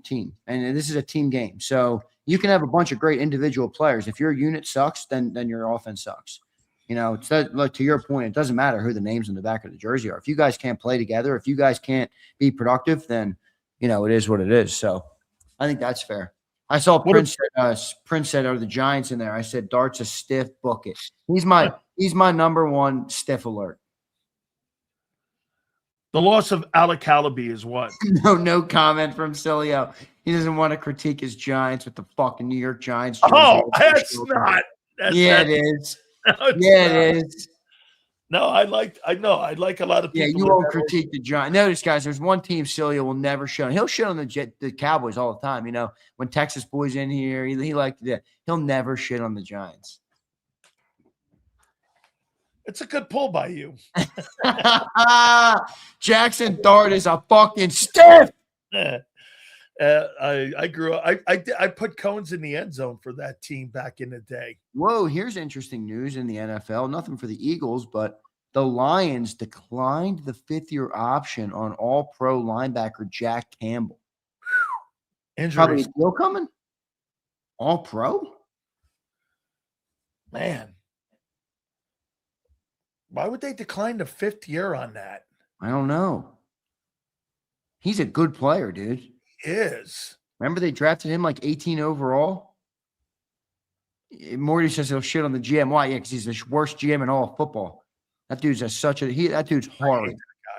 Imagine having like one good player, the only guy you need to like have a good contract with, and he can't even get that deal done. Guy's an idiot. You go after Arvell Reese, and you just went after Abdul Carter a year ago, and you have Kayvon Thibodeau. How many duplicate guys are you going to draft in the same position? Well, I guess they're every freaking year, and you lose Dexter Lawrence. Yeah. They replaced Dexter Lawrence with Arvell Reese. Right. Am I right when I say this? Last 3 years, they've lost Saquon Barkley, Dexter Lawrence, and Daniel Jones. They couldn't manage any of the contracts. Watch. He's going to flub Malik Neighbors' contract coming up too. I guarantee it. He flubs every There's not a contract he's got done that was done properly. There's one, Brian Burns. That was a trade. Talk to me when he can. But they signed him. Get him to a second deal. But they signed him to a $25 million annual deal. I know that. I'm just saying that to me is a little different than homegrown talent. Oh, homegrown. Yeah, they're not doing it. They're not managing one player right. Their left tackle's not bad. That's Thomas. Yeah. Yeah, he's good. He's really the rest of them are horrible players. Really is racking the roster in his brain. Who can I come up with? Who can I come up with the rebuttal Zander on the Giants roster? Wow, I can't believe I even put this together. Your soft spot is for the New York Football Giants. It's not soft. It's just I grew up around him. Oh yeah, that's what my dad says too. My dad's got a soft spot for the Giants. You know that? My uncle played there. So, Yeah. I mean, Yeah. my uncle's a Hall of Famer for the team, dude. My uncle's an NFL Hall of Famer. What do you want me to say? Well, I get it. That jersey in the back, there's a Hall of Fame. You know that jersey I told you, man, hung in the old Giant Stadium when they retired his number. That jersey right there. If the Eagles win the Super Bowl this year, I'm flying to California.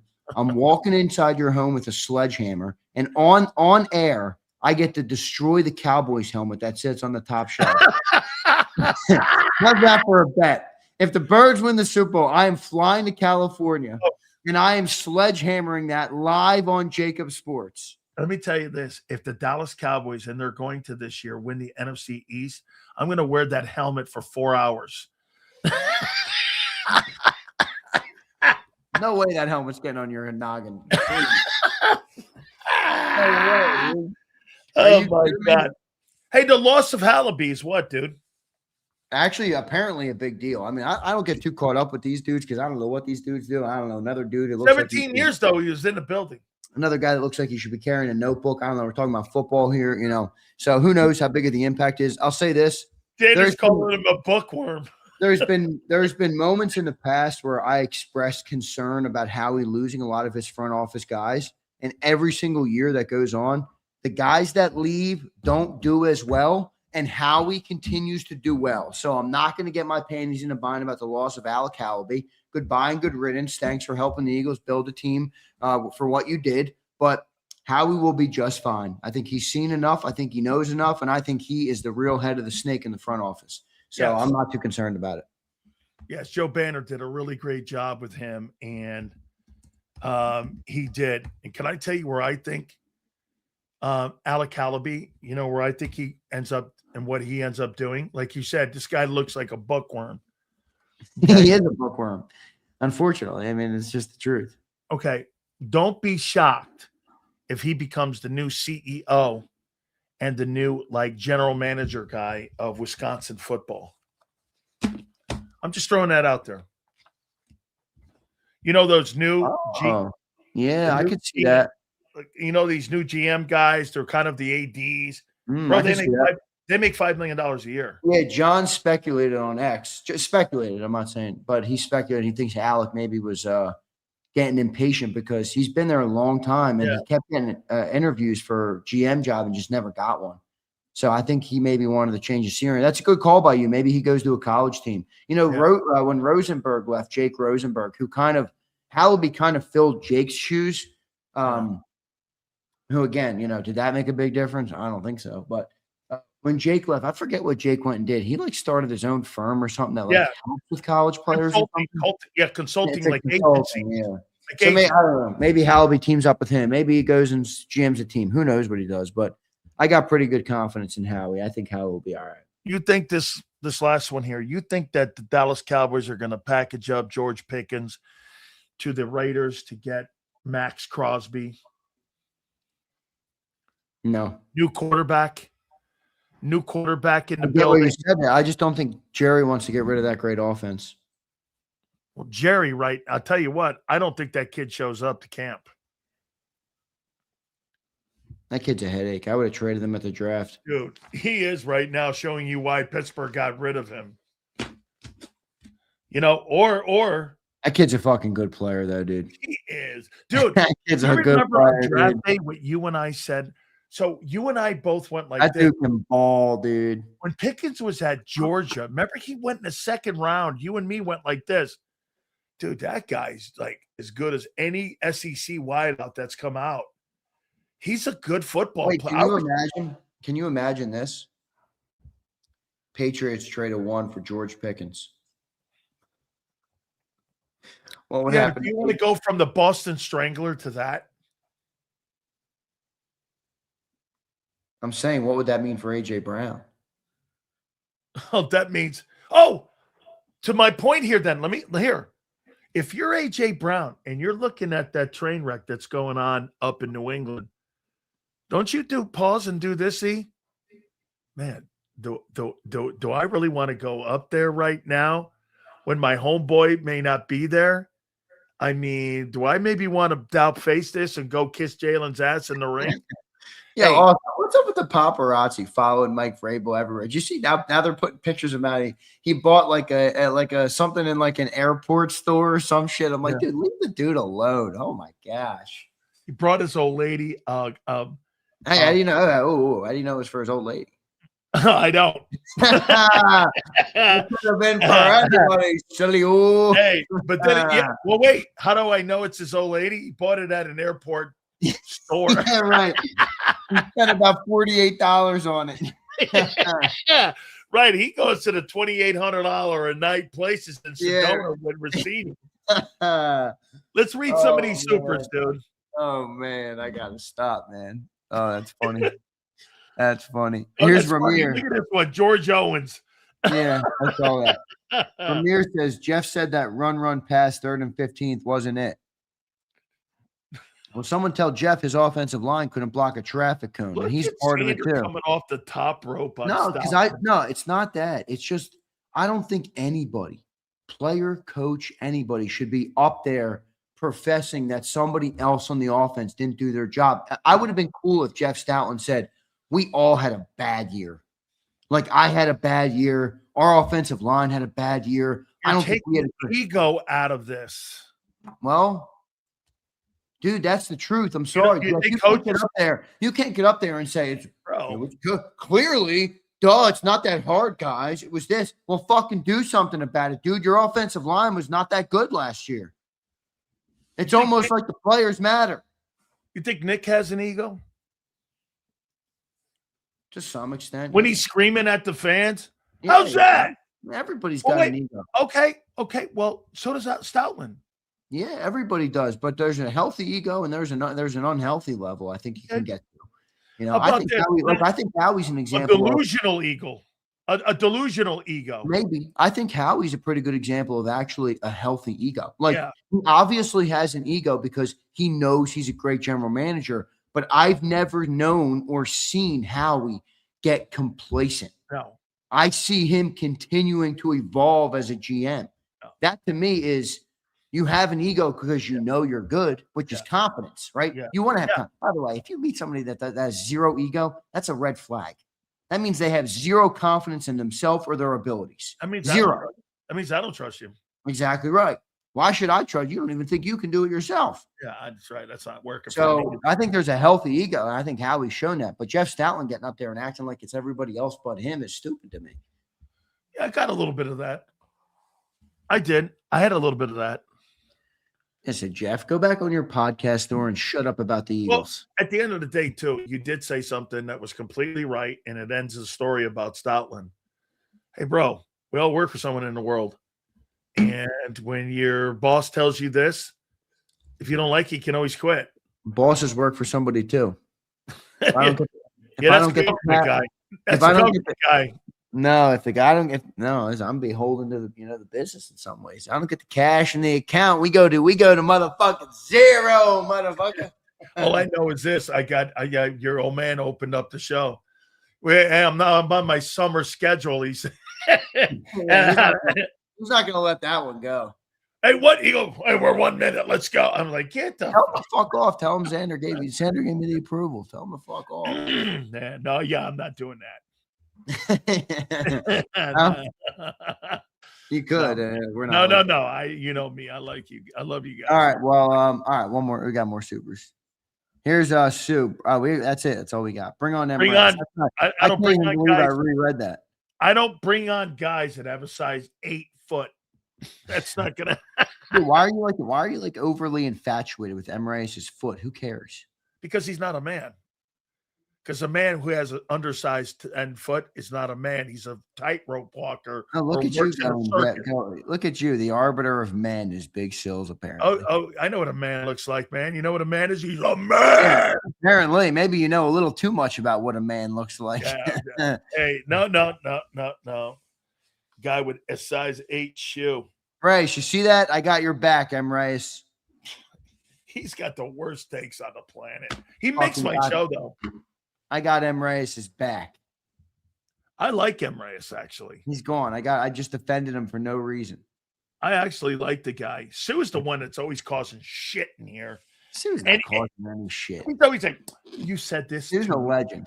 Sue is one of the JAKIB legends. You said this 2 weeks ago. Thanks, Sue. I got it. Every chick is like, oh, God forbid she's got a fucking memory. Wait, no, it's a chick. She's got a memory. Oh yeah, we don't remember everything. Everything. Maybe that's the feminine. We're like cats. Maybe that's the feminine in Emrayes. Yeah, I just keep rolling. Bro, what drama are we gonna have? I like how you just glazed over Jalen Carter not getting a 3-year contract. Because you're obnoxious. Wait. Obviously, he didn't get the deal. He didn't have a good year, dude.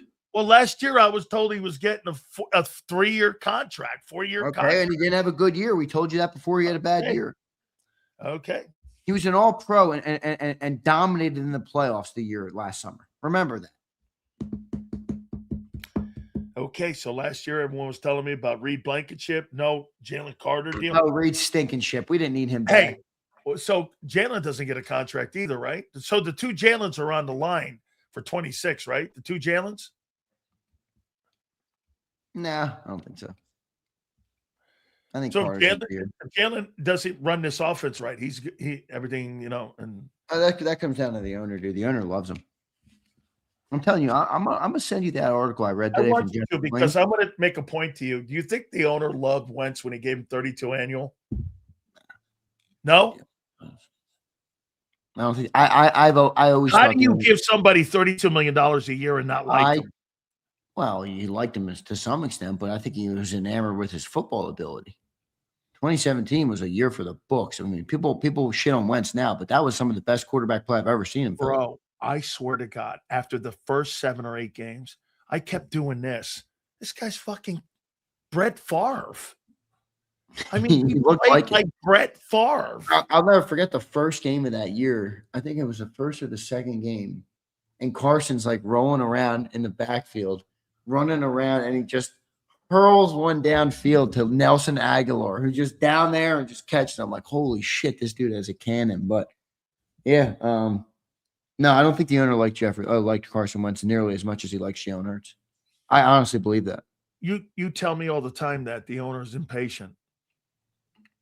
Well, yeah, that doesn't mean he won't grow impatient with Jalen if the offense continues to struggle. But right now, I think the owner still is pretty high on Hurts. You think the owner still loves Doug Peterson? No. Really? No, I think Doug was not a yes man enough. And Doug wanted to be a football coach. And being a football coach today is not like it once was, where you understand the way the game is played, what you want to accomplish, and everything builds into that, right? I mean, Jimmy had a program. Jimmy had a goal for. I'm imagining. You can tell me obviously better than I can tell you, but Jimmy had a goal for his program, and then everything he did, practice, camps, everything led in to the main goal. Everything was done for a specific reason.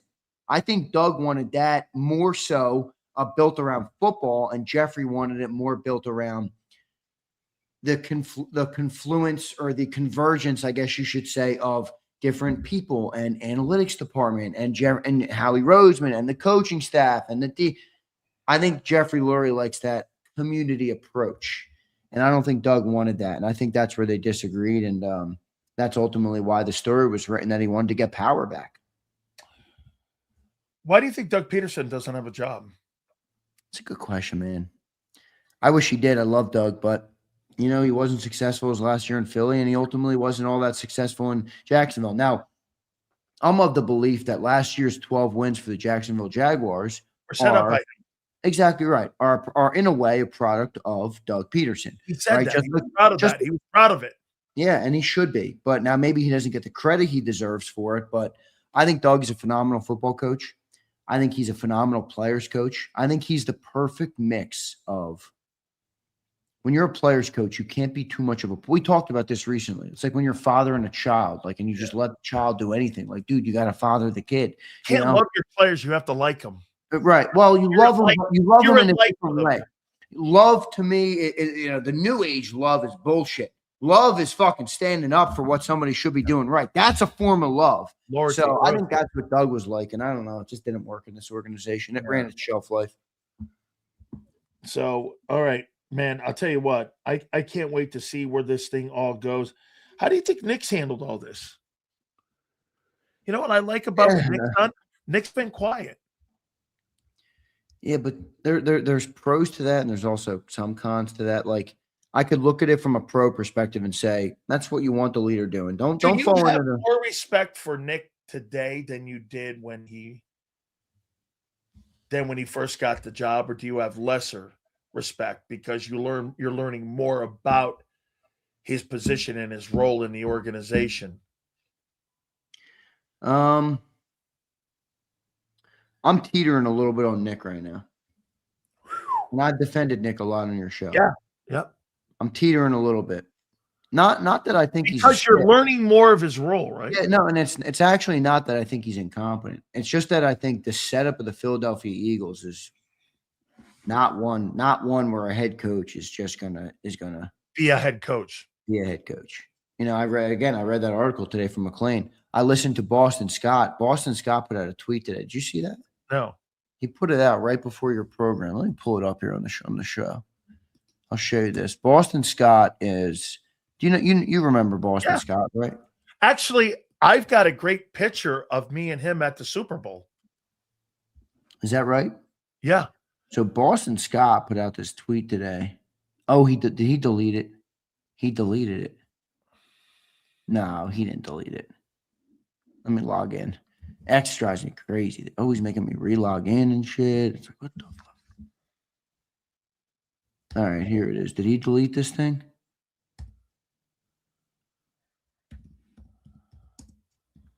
Yeah, no, he didn't delete it. Now he's bickering with a reporter, which is hilarious. All right, who's the reporter? Anthony DeBona. He's not really a reporter. He's like a YouTube personality. Yeah. All right, here's the tweet. Sorry, I had to pull it up. Okay. Here's the screenshot of it. It's just a screenshot, so that's like a GIF. But so it was a quote tweet to what Jeff Stoutland said, and he put 25, 23, half of 21, which is clearly him insinuating the years that Nick Sirianni controlled the offense. Clearly. And that's like an emoji of like or like a GIF of like I don't know. Yes, man. No, more like you came up short, I guess. Wow. So I don't know. I thought that was interesting. Huh. Now, like, it's Boston Scott. The guy was like the 5th running back. Like, how the fuck how are you gonna tell Nick Sirianni how to be a good coach? Sorry, dude. You're a backup running back. Like, I get it, but just because you're a back doesn't mean you know more about being a coach than Nick Sirianni. If a coach tried to tell Jimmy Johnson how to coach, he'd say, go sit in the fucking corner and get back in line. All right? And shut the fuck up. I'll do my job, you do yours. Nobody said those things to Jimmy. Yeah, well. So I don't know. It's one of those things. Wait, I want to see what's he going back and forth with. Nobody talked to Jimmy like that. That just wasn't happening. Yeah, that wasn't working. Yeah, what's he saying here to the to this guy? Because I'd like to know. So Anthony DeBona quoted and said, "Is anyone else tired of former Eagles players sending subliminal messages on social media? Either say what you want to say or don't. Maybe I'm crazy, but it's just tiresome. Quit that dude. Quit whining." He says this. "I'm sorry for inconveniencing you. It's a team game, but it makes me feel some type of way that Jalen Hurts, A.J. Brown, Kevin Patullo, and Brian Johnson get some of the criticism they do." And then he said, "I never said you were inconveniencing anyone, but you barely tweet about the team. Then you suddenly send a tweet that's clearly aimed at Sirianni without actually saying it. That's odd behavior aimed at a person that has never said anything negatively about you." And then he said, "Outside perceptions of how I move or what I say mean nothing. Nick is a player's coach, and I'll always respect that." So I don't know what the fuck he's crying at, but. Dude, you got a fucking bunch of drama going on around. People would know, man, such a noisy team. Look at Prince. Do you want an apology, Prince? Would that make you feel better, baby Prince? Oh, I want an apology. Mom, my brother won't say sorry to me, Mom. Come on, Mom. Make him say sorry. Prince, shut the fuck up, Prince. These guys in here, they're so priceless, man. I mean it. There's Sue laughing her little ass off, playing both sides of the aisle. Sue, you keep dropping them emojis, Sue. Sue keeps playing both sides of the aisle. Big Man, Z. Prince cried for an apology. Come on, Prince. You're better than that. What do you think tomorrow? What do you think Battle Royale? Sound like Senorita. What do you Fucking think Battle Royale? crying like a little baby back bitch. What do you think of Battle Royale tomorrow? It's gonna be a good one. Because I think the Cowboys did well. Who had a better draft? Cowboys. I can't wait to come there with a sledgehammer and destroy that helmet. How's that for a battle royale? Battle royale comes to life. Zander shows up with a Louisville Slugger. Hey, wait a minute. Kim lets him in. I come in my room and there's nothing but like an eggshell on their phone. It's my helmet. It's my cowboy helmet. What happened? Zander couldn't take it any longer because every time I put a screenshot up or I do anything in a video, the cowboy helmet's sitting in the back. Yeah, it's always in with all of them. Big Z, man, keep up the great work in the morning, man. You were awesome this past weekend too, by the way, man. Just Thank really you, bro. I appreciate it. So it's great show, man. I will catch up with you. I'll catch up with you tomorrow. Look at Prince still crying. Prince, keep them tears coming, my guy. You know I love you, Prince. Thank you, guys. All right, Big Z, love you, man. Talk to you tomorrow. All right, dude, later. You got it. Hit the like button here. Let's pay some bills. Our great friends at Morgan & Morgan, the #1 injury law firm in all of America, for a reason. And that is because they win. With over $30 billion recovered, there is no company like Morgan & Morgan. Told you about the family in Pennsylvania that was initially offered $650K. Attorneys at Morgan & Morgan went in and got nearly $30 million for those guys. $30 million. About the family in Florida that was initially offered $350K, they ended up getting nearly $12 million in settlement. Go to forthepeople.com/Big Sills or pound law 529. That is FOR the people /Big Sills or pound law 529. And do me a favor, you tell them Big Sills sent you. There's a reason Detective Johnson is the gossip king. Oh, did you hear? Jackie and Tom are getting a divorce? Mm-hmm. Sad. Well, I heard that Ashley had work done on her face? Yeah, oof. Just like there's a reason Morgan & Morgan is America's largest injury law firm. Injured? With over $25 billion recovered for our clients, there's a reason to go big. Bathroom? Okay. Morgan & Morgan, America's largest injury law firm. Oh, okay. Ignite your nights with free live entertainment daily, only at Live Casino and Hotel Philadelphia's Center Bar. 7 days a week, enjoy some of the region's top party bands, performers, and DJs as they take the stage in the heart of the casino action. Great cocktails, live music, and lively moments. It's all happening at Center Bar at Live Casino and Hotel Philadelphia. Visit livecasinophilly.com for more details and the complete list of upcoming events. Must be 21 or older. Gambling problem? Call 1-800-GAMBLER.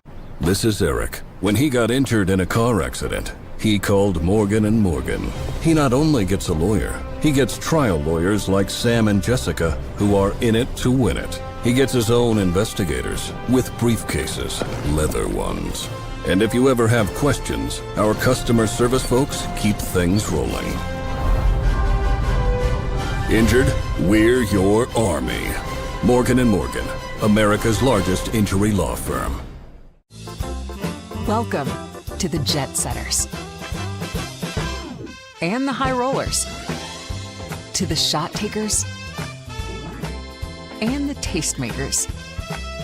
Welcome to the Viewfinders, the Thrill Seekers, and the Night Owls. Welcome to everything you could possibly want on one 5-mile island. Welcome to the Wildwoods. Book your stay today. In our hometown, we all look out for each other. We go the extra mile to lend a helping hand. Thank you. We step up to keep our communities going strong. And at Independence Blue Cross, we're here to keep you going strong. We've been deeply rooted in our communities for more than 85 years. And that connection to members has earned us our spot as the #1 health insurer in the region. So while you look out for your neighbors, no IBX, is always looking out for you.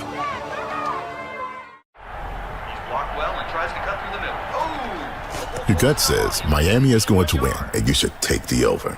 Your gut also said your NFT selfies would only go up in value. They didn't.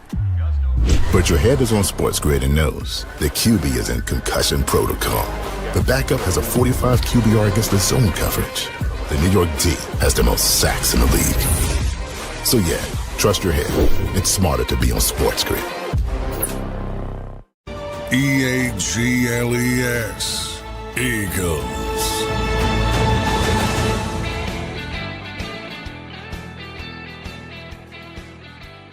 I do think the Jalen Carter story is interesting.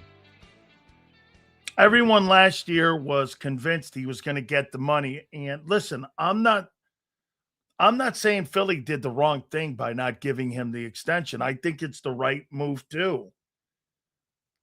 But if you think Drew Rosenhaus and all of the folks who thought he was a benchmark guy, why is his name constantly being brought up in trade talks? Whether it's Micah Parsons or it's Max Crosby or it's Myles Garrett. And the fact that you gave him a 5th-year option. And on top of that, the owner wasn't really throwing great love at him the last time we heard him talk about him. He says he's a nice player. That doesn't sound like somebody that's overly impressed with the dude's behavior. Aikman won 3, y'all. Can't bring up your 2 quarterbacks up nowhere near his level. He's a Hall of Famer. I'd rather pay Dak 60 than Jalen 54 for a lesser talent.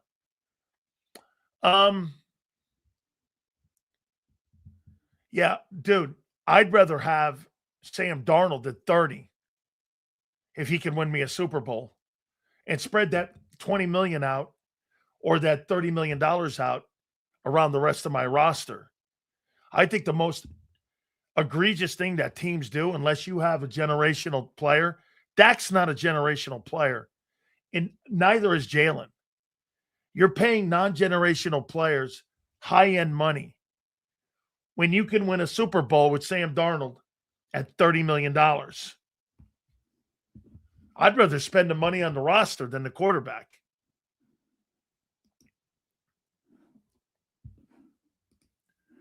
Seals, who do you think had the worst draft?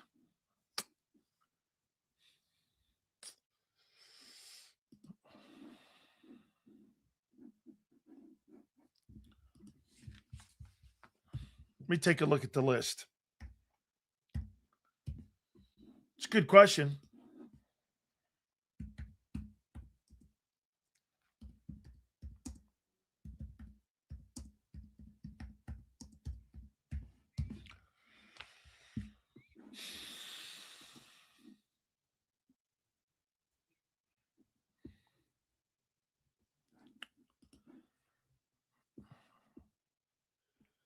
Who had the worst draft?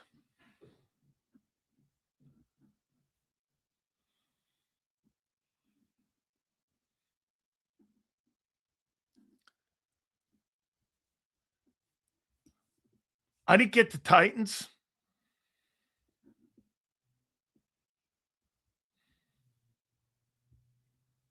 Falcons wasn't all that impressive. I mean, you have to add in that the Bengals, Cassius Howell, and Connor Lew, but you had Dexter Lawrence, but their picks weren't very good. I think the Cowboys had a really good draft.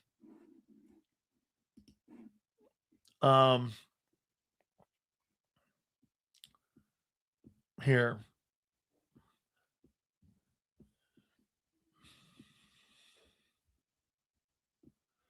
I think the Browns did well.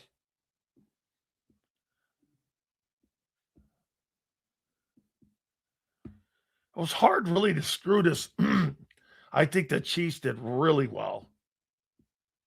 I actually think the Raiders did well. I hated that Rams pick at 13. I like the Dolphins.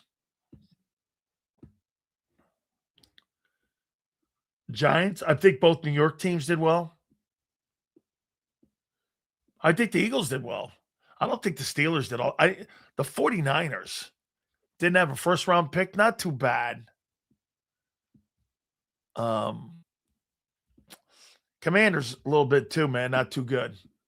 Hard. I don't think anybody. I think it's hard to pick one bad team because this wasn't a really big draft. Get this. Cowboys had one good pick. That's it. How the fuck do you know that? How in God's name do you know if they had one good pick or not? I mean, how do you know you had one good pick? What, because you picked them?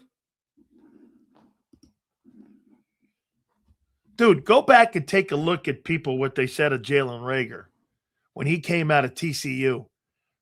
The Eagles weren't the only people that liked that guy. I watch a lot of college football. Here's the same guy who must think that Diego Pavia is a good player. He was great in college. So was Tim Tebow. Seals, you think Pickens gets traded? Boy, I'll tell you, it sure is wobbling that way, isn't it?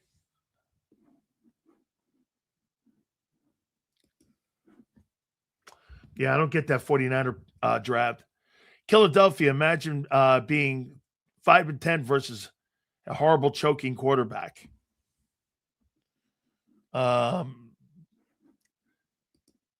Dak Prescott owns the NFC East.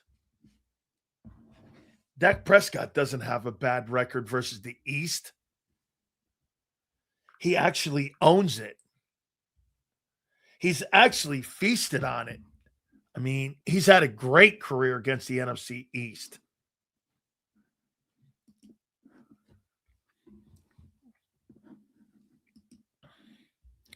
I hate the Cowboys, but they had the worst D last year and drafted a lot of really good defensive prospects. They have to help some. Yeah, well, they've got to pan out. I mean, they've got to play it out and pay it off in September. It's just the Titans didn't even want to take Lemon. They chose Tate over him. Eagles had to jump the Steelers to get him. They better thank the Cowboys. Just people love Lemon. My question is, how much will he be used? Here's the thing too, Pietas. You think because you had Lemon and take AJ out of the lineup, you're better? Based on what? How in God's name do you have a better duo of wide receivers with Devontae and Lemon versus Devontae and AJ? Where are you getting that? That you're better with your starting receivers? Where are you getting that? Guys never played it down in pro football. You think it's an upgrade over A.J. Brown? I think that's absurd. But then again, fans are going to be absurd. That's why you're fans, but that's okay. So do you think the Cowboys offense looks the same without Pickens? No, I do not. I think it'll hurt their run game if he's not playing. It's good for Dak to own the NFC East. We all know he rents out ownership in January. So you're under the impression, Ish, that if Jalen Hurts was on that Cowboy team with the 32nd ranked defense, he'd win Super Bowl still, right? Interesting take. Lemon is nice, but Hurts has to execute, correct? Nothing wrong with the Lemon pick. Actually, he's underdrafted. There's totally nothing wrong with that. Seals can hit and play inside. You know, I like that kid. Now, I'm biased because we've had Chris Hinton on. Okay? I really like the kid, and I hope he gets a chance to play this year. You know, this new offense with stretch plays, it may help his style of play. Rams taking a quarterback at 13 only tells me they think they already have a great team. Yeah, that's a luxury pick, real.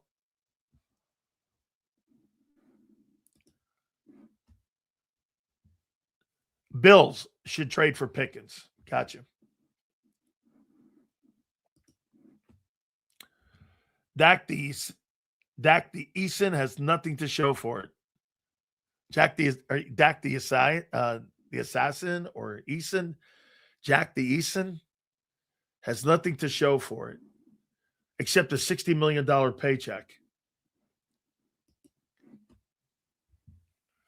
Seals, if Pickens does get traded to the Patriots, does AJ stay with the Eagles or does he go somewhere else? I wouldn't be shocked if they end up trying to trade him to the Chargers. Okay? All right? I can see the Chargers jumping up and getting in the conversation.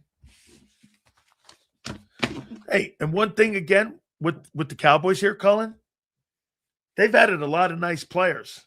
Still, you got to pay it off. And what you do in this offseason, you still got to pay it out and pay it off. You can add all the shit you want. But if you can't pay it out, pay it off, I mean, what's the point?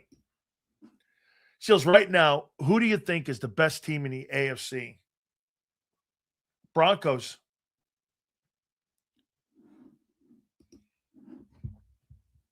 Broncos. Lemon is supposed to do well for us. The interesting pick is Stowers. I think they're going to use Stowers like Kyle Pitts. If you line that guy up and he's got to take on defensive ends like Brian Burns in New York, he's going to get his ass handed to him. He's not a very good blocker. He's going to get killed. Now, if you play him in space, he's a hell of an athlete. By the way, like a Jason Witten, personally, I don't think Travis Kelce is like a great blocker. Sills, it doesn't make sense to me. The Rams pick a 6'1" quarterback with the style of offense. That pick. Listen, I'm not impressed with Ty Simpson. I'm just not. I thought he had a good game against Oklahoma, but I don't get it.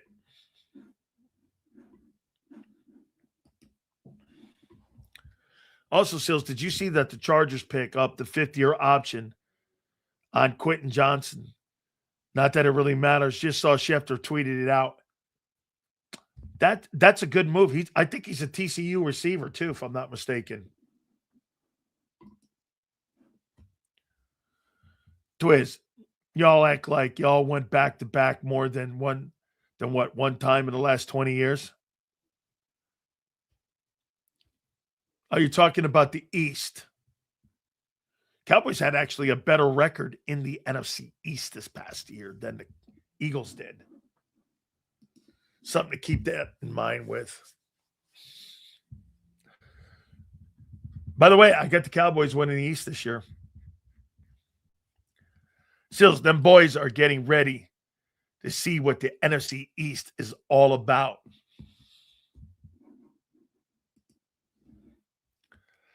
Kelsey usually never really blocked. He was used more as a pick in those play. Yes, that's right. Yes. I think you have too much turnover. I'd pick you. You have too much turnover. You're turning over your offense, and you turn over your entire offensive coaching staff.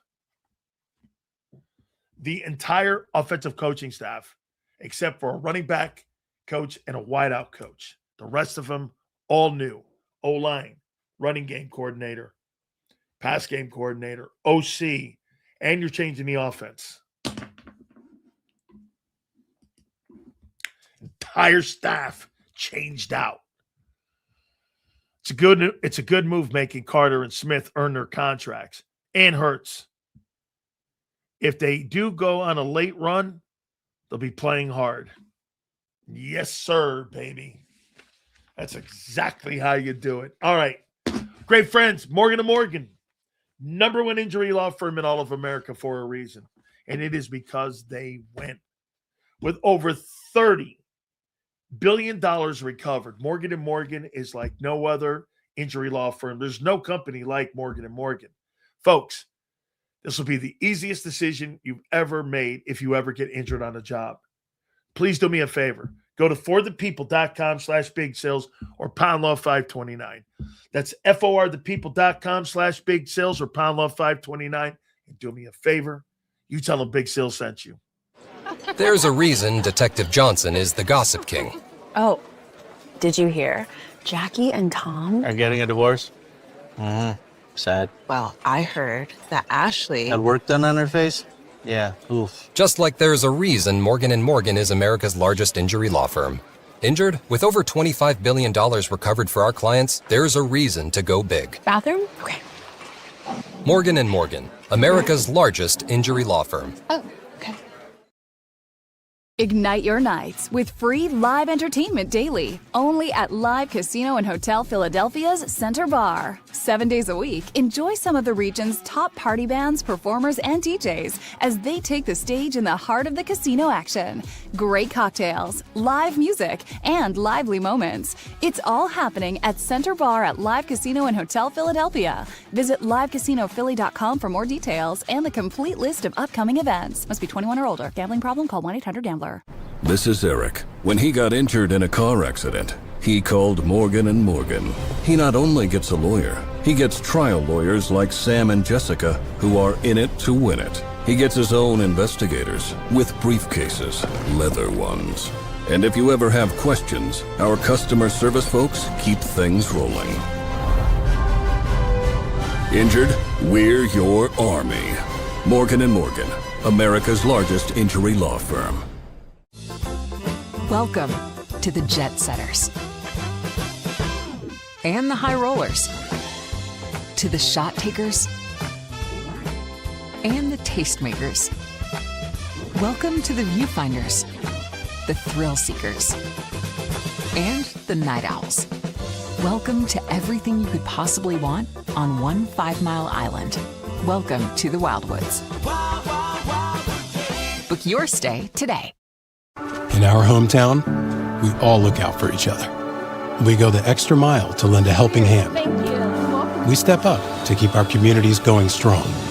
And at Independence Blue Cross, we're here to keep you going strong. We've been deeply rooted in our communities for more than 85 years. And that connection to members has earned us our spot as the #1 health insurer in the region. So while you look out for your neighbors, know IBX is always looking out for you.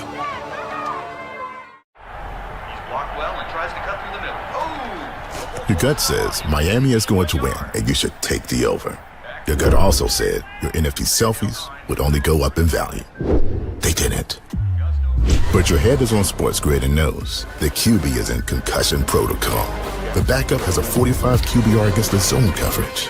The New York D has the most sacks in the league. So yeah, trust your head. It's smarter to be on Sports Grid. EAGLES. Eagles.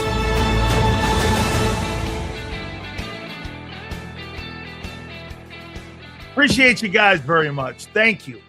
Battle Royale tomorrow, 2 to 6. What new news will be thrown at us tomorrow by the Eagles? God knows. All right, we'll see you then, and we'll catch you on the flip side.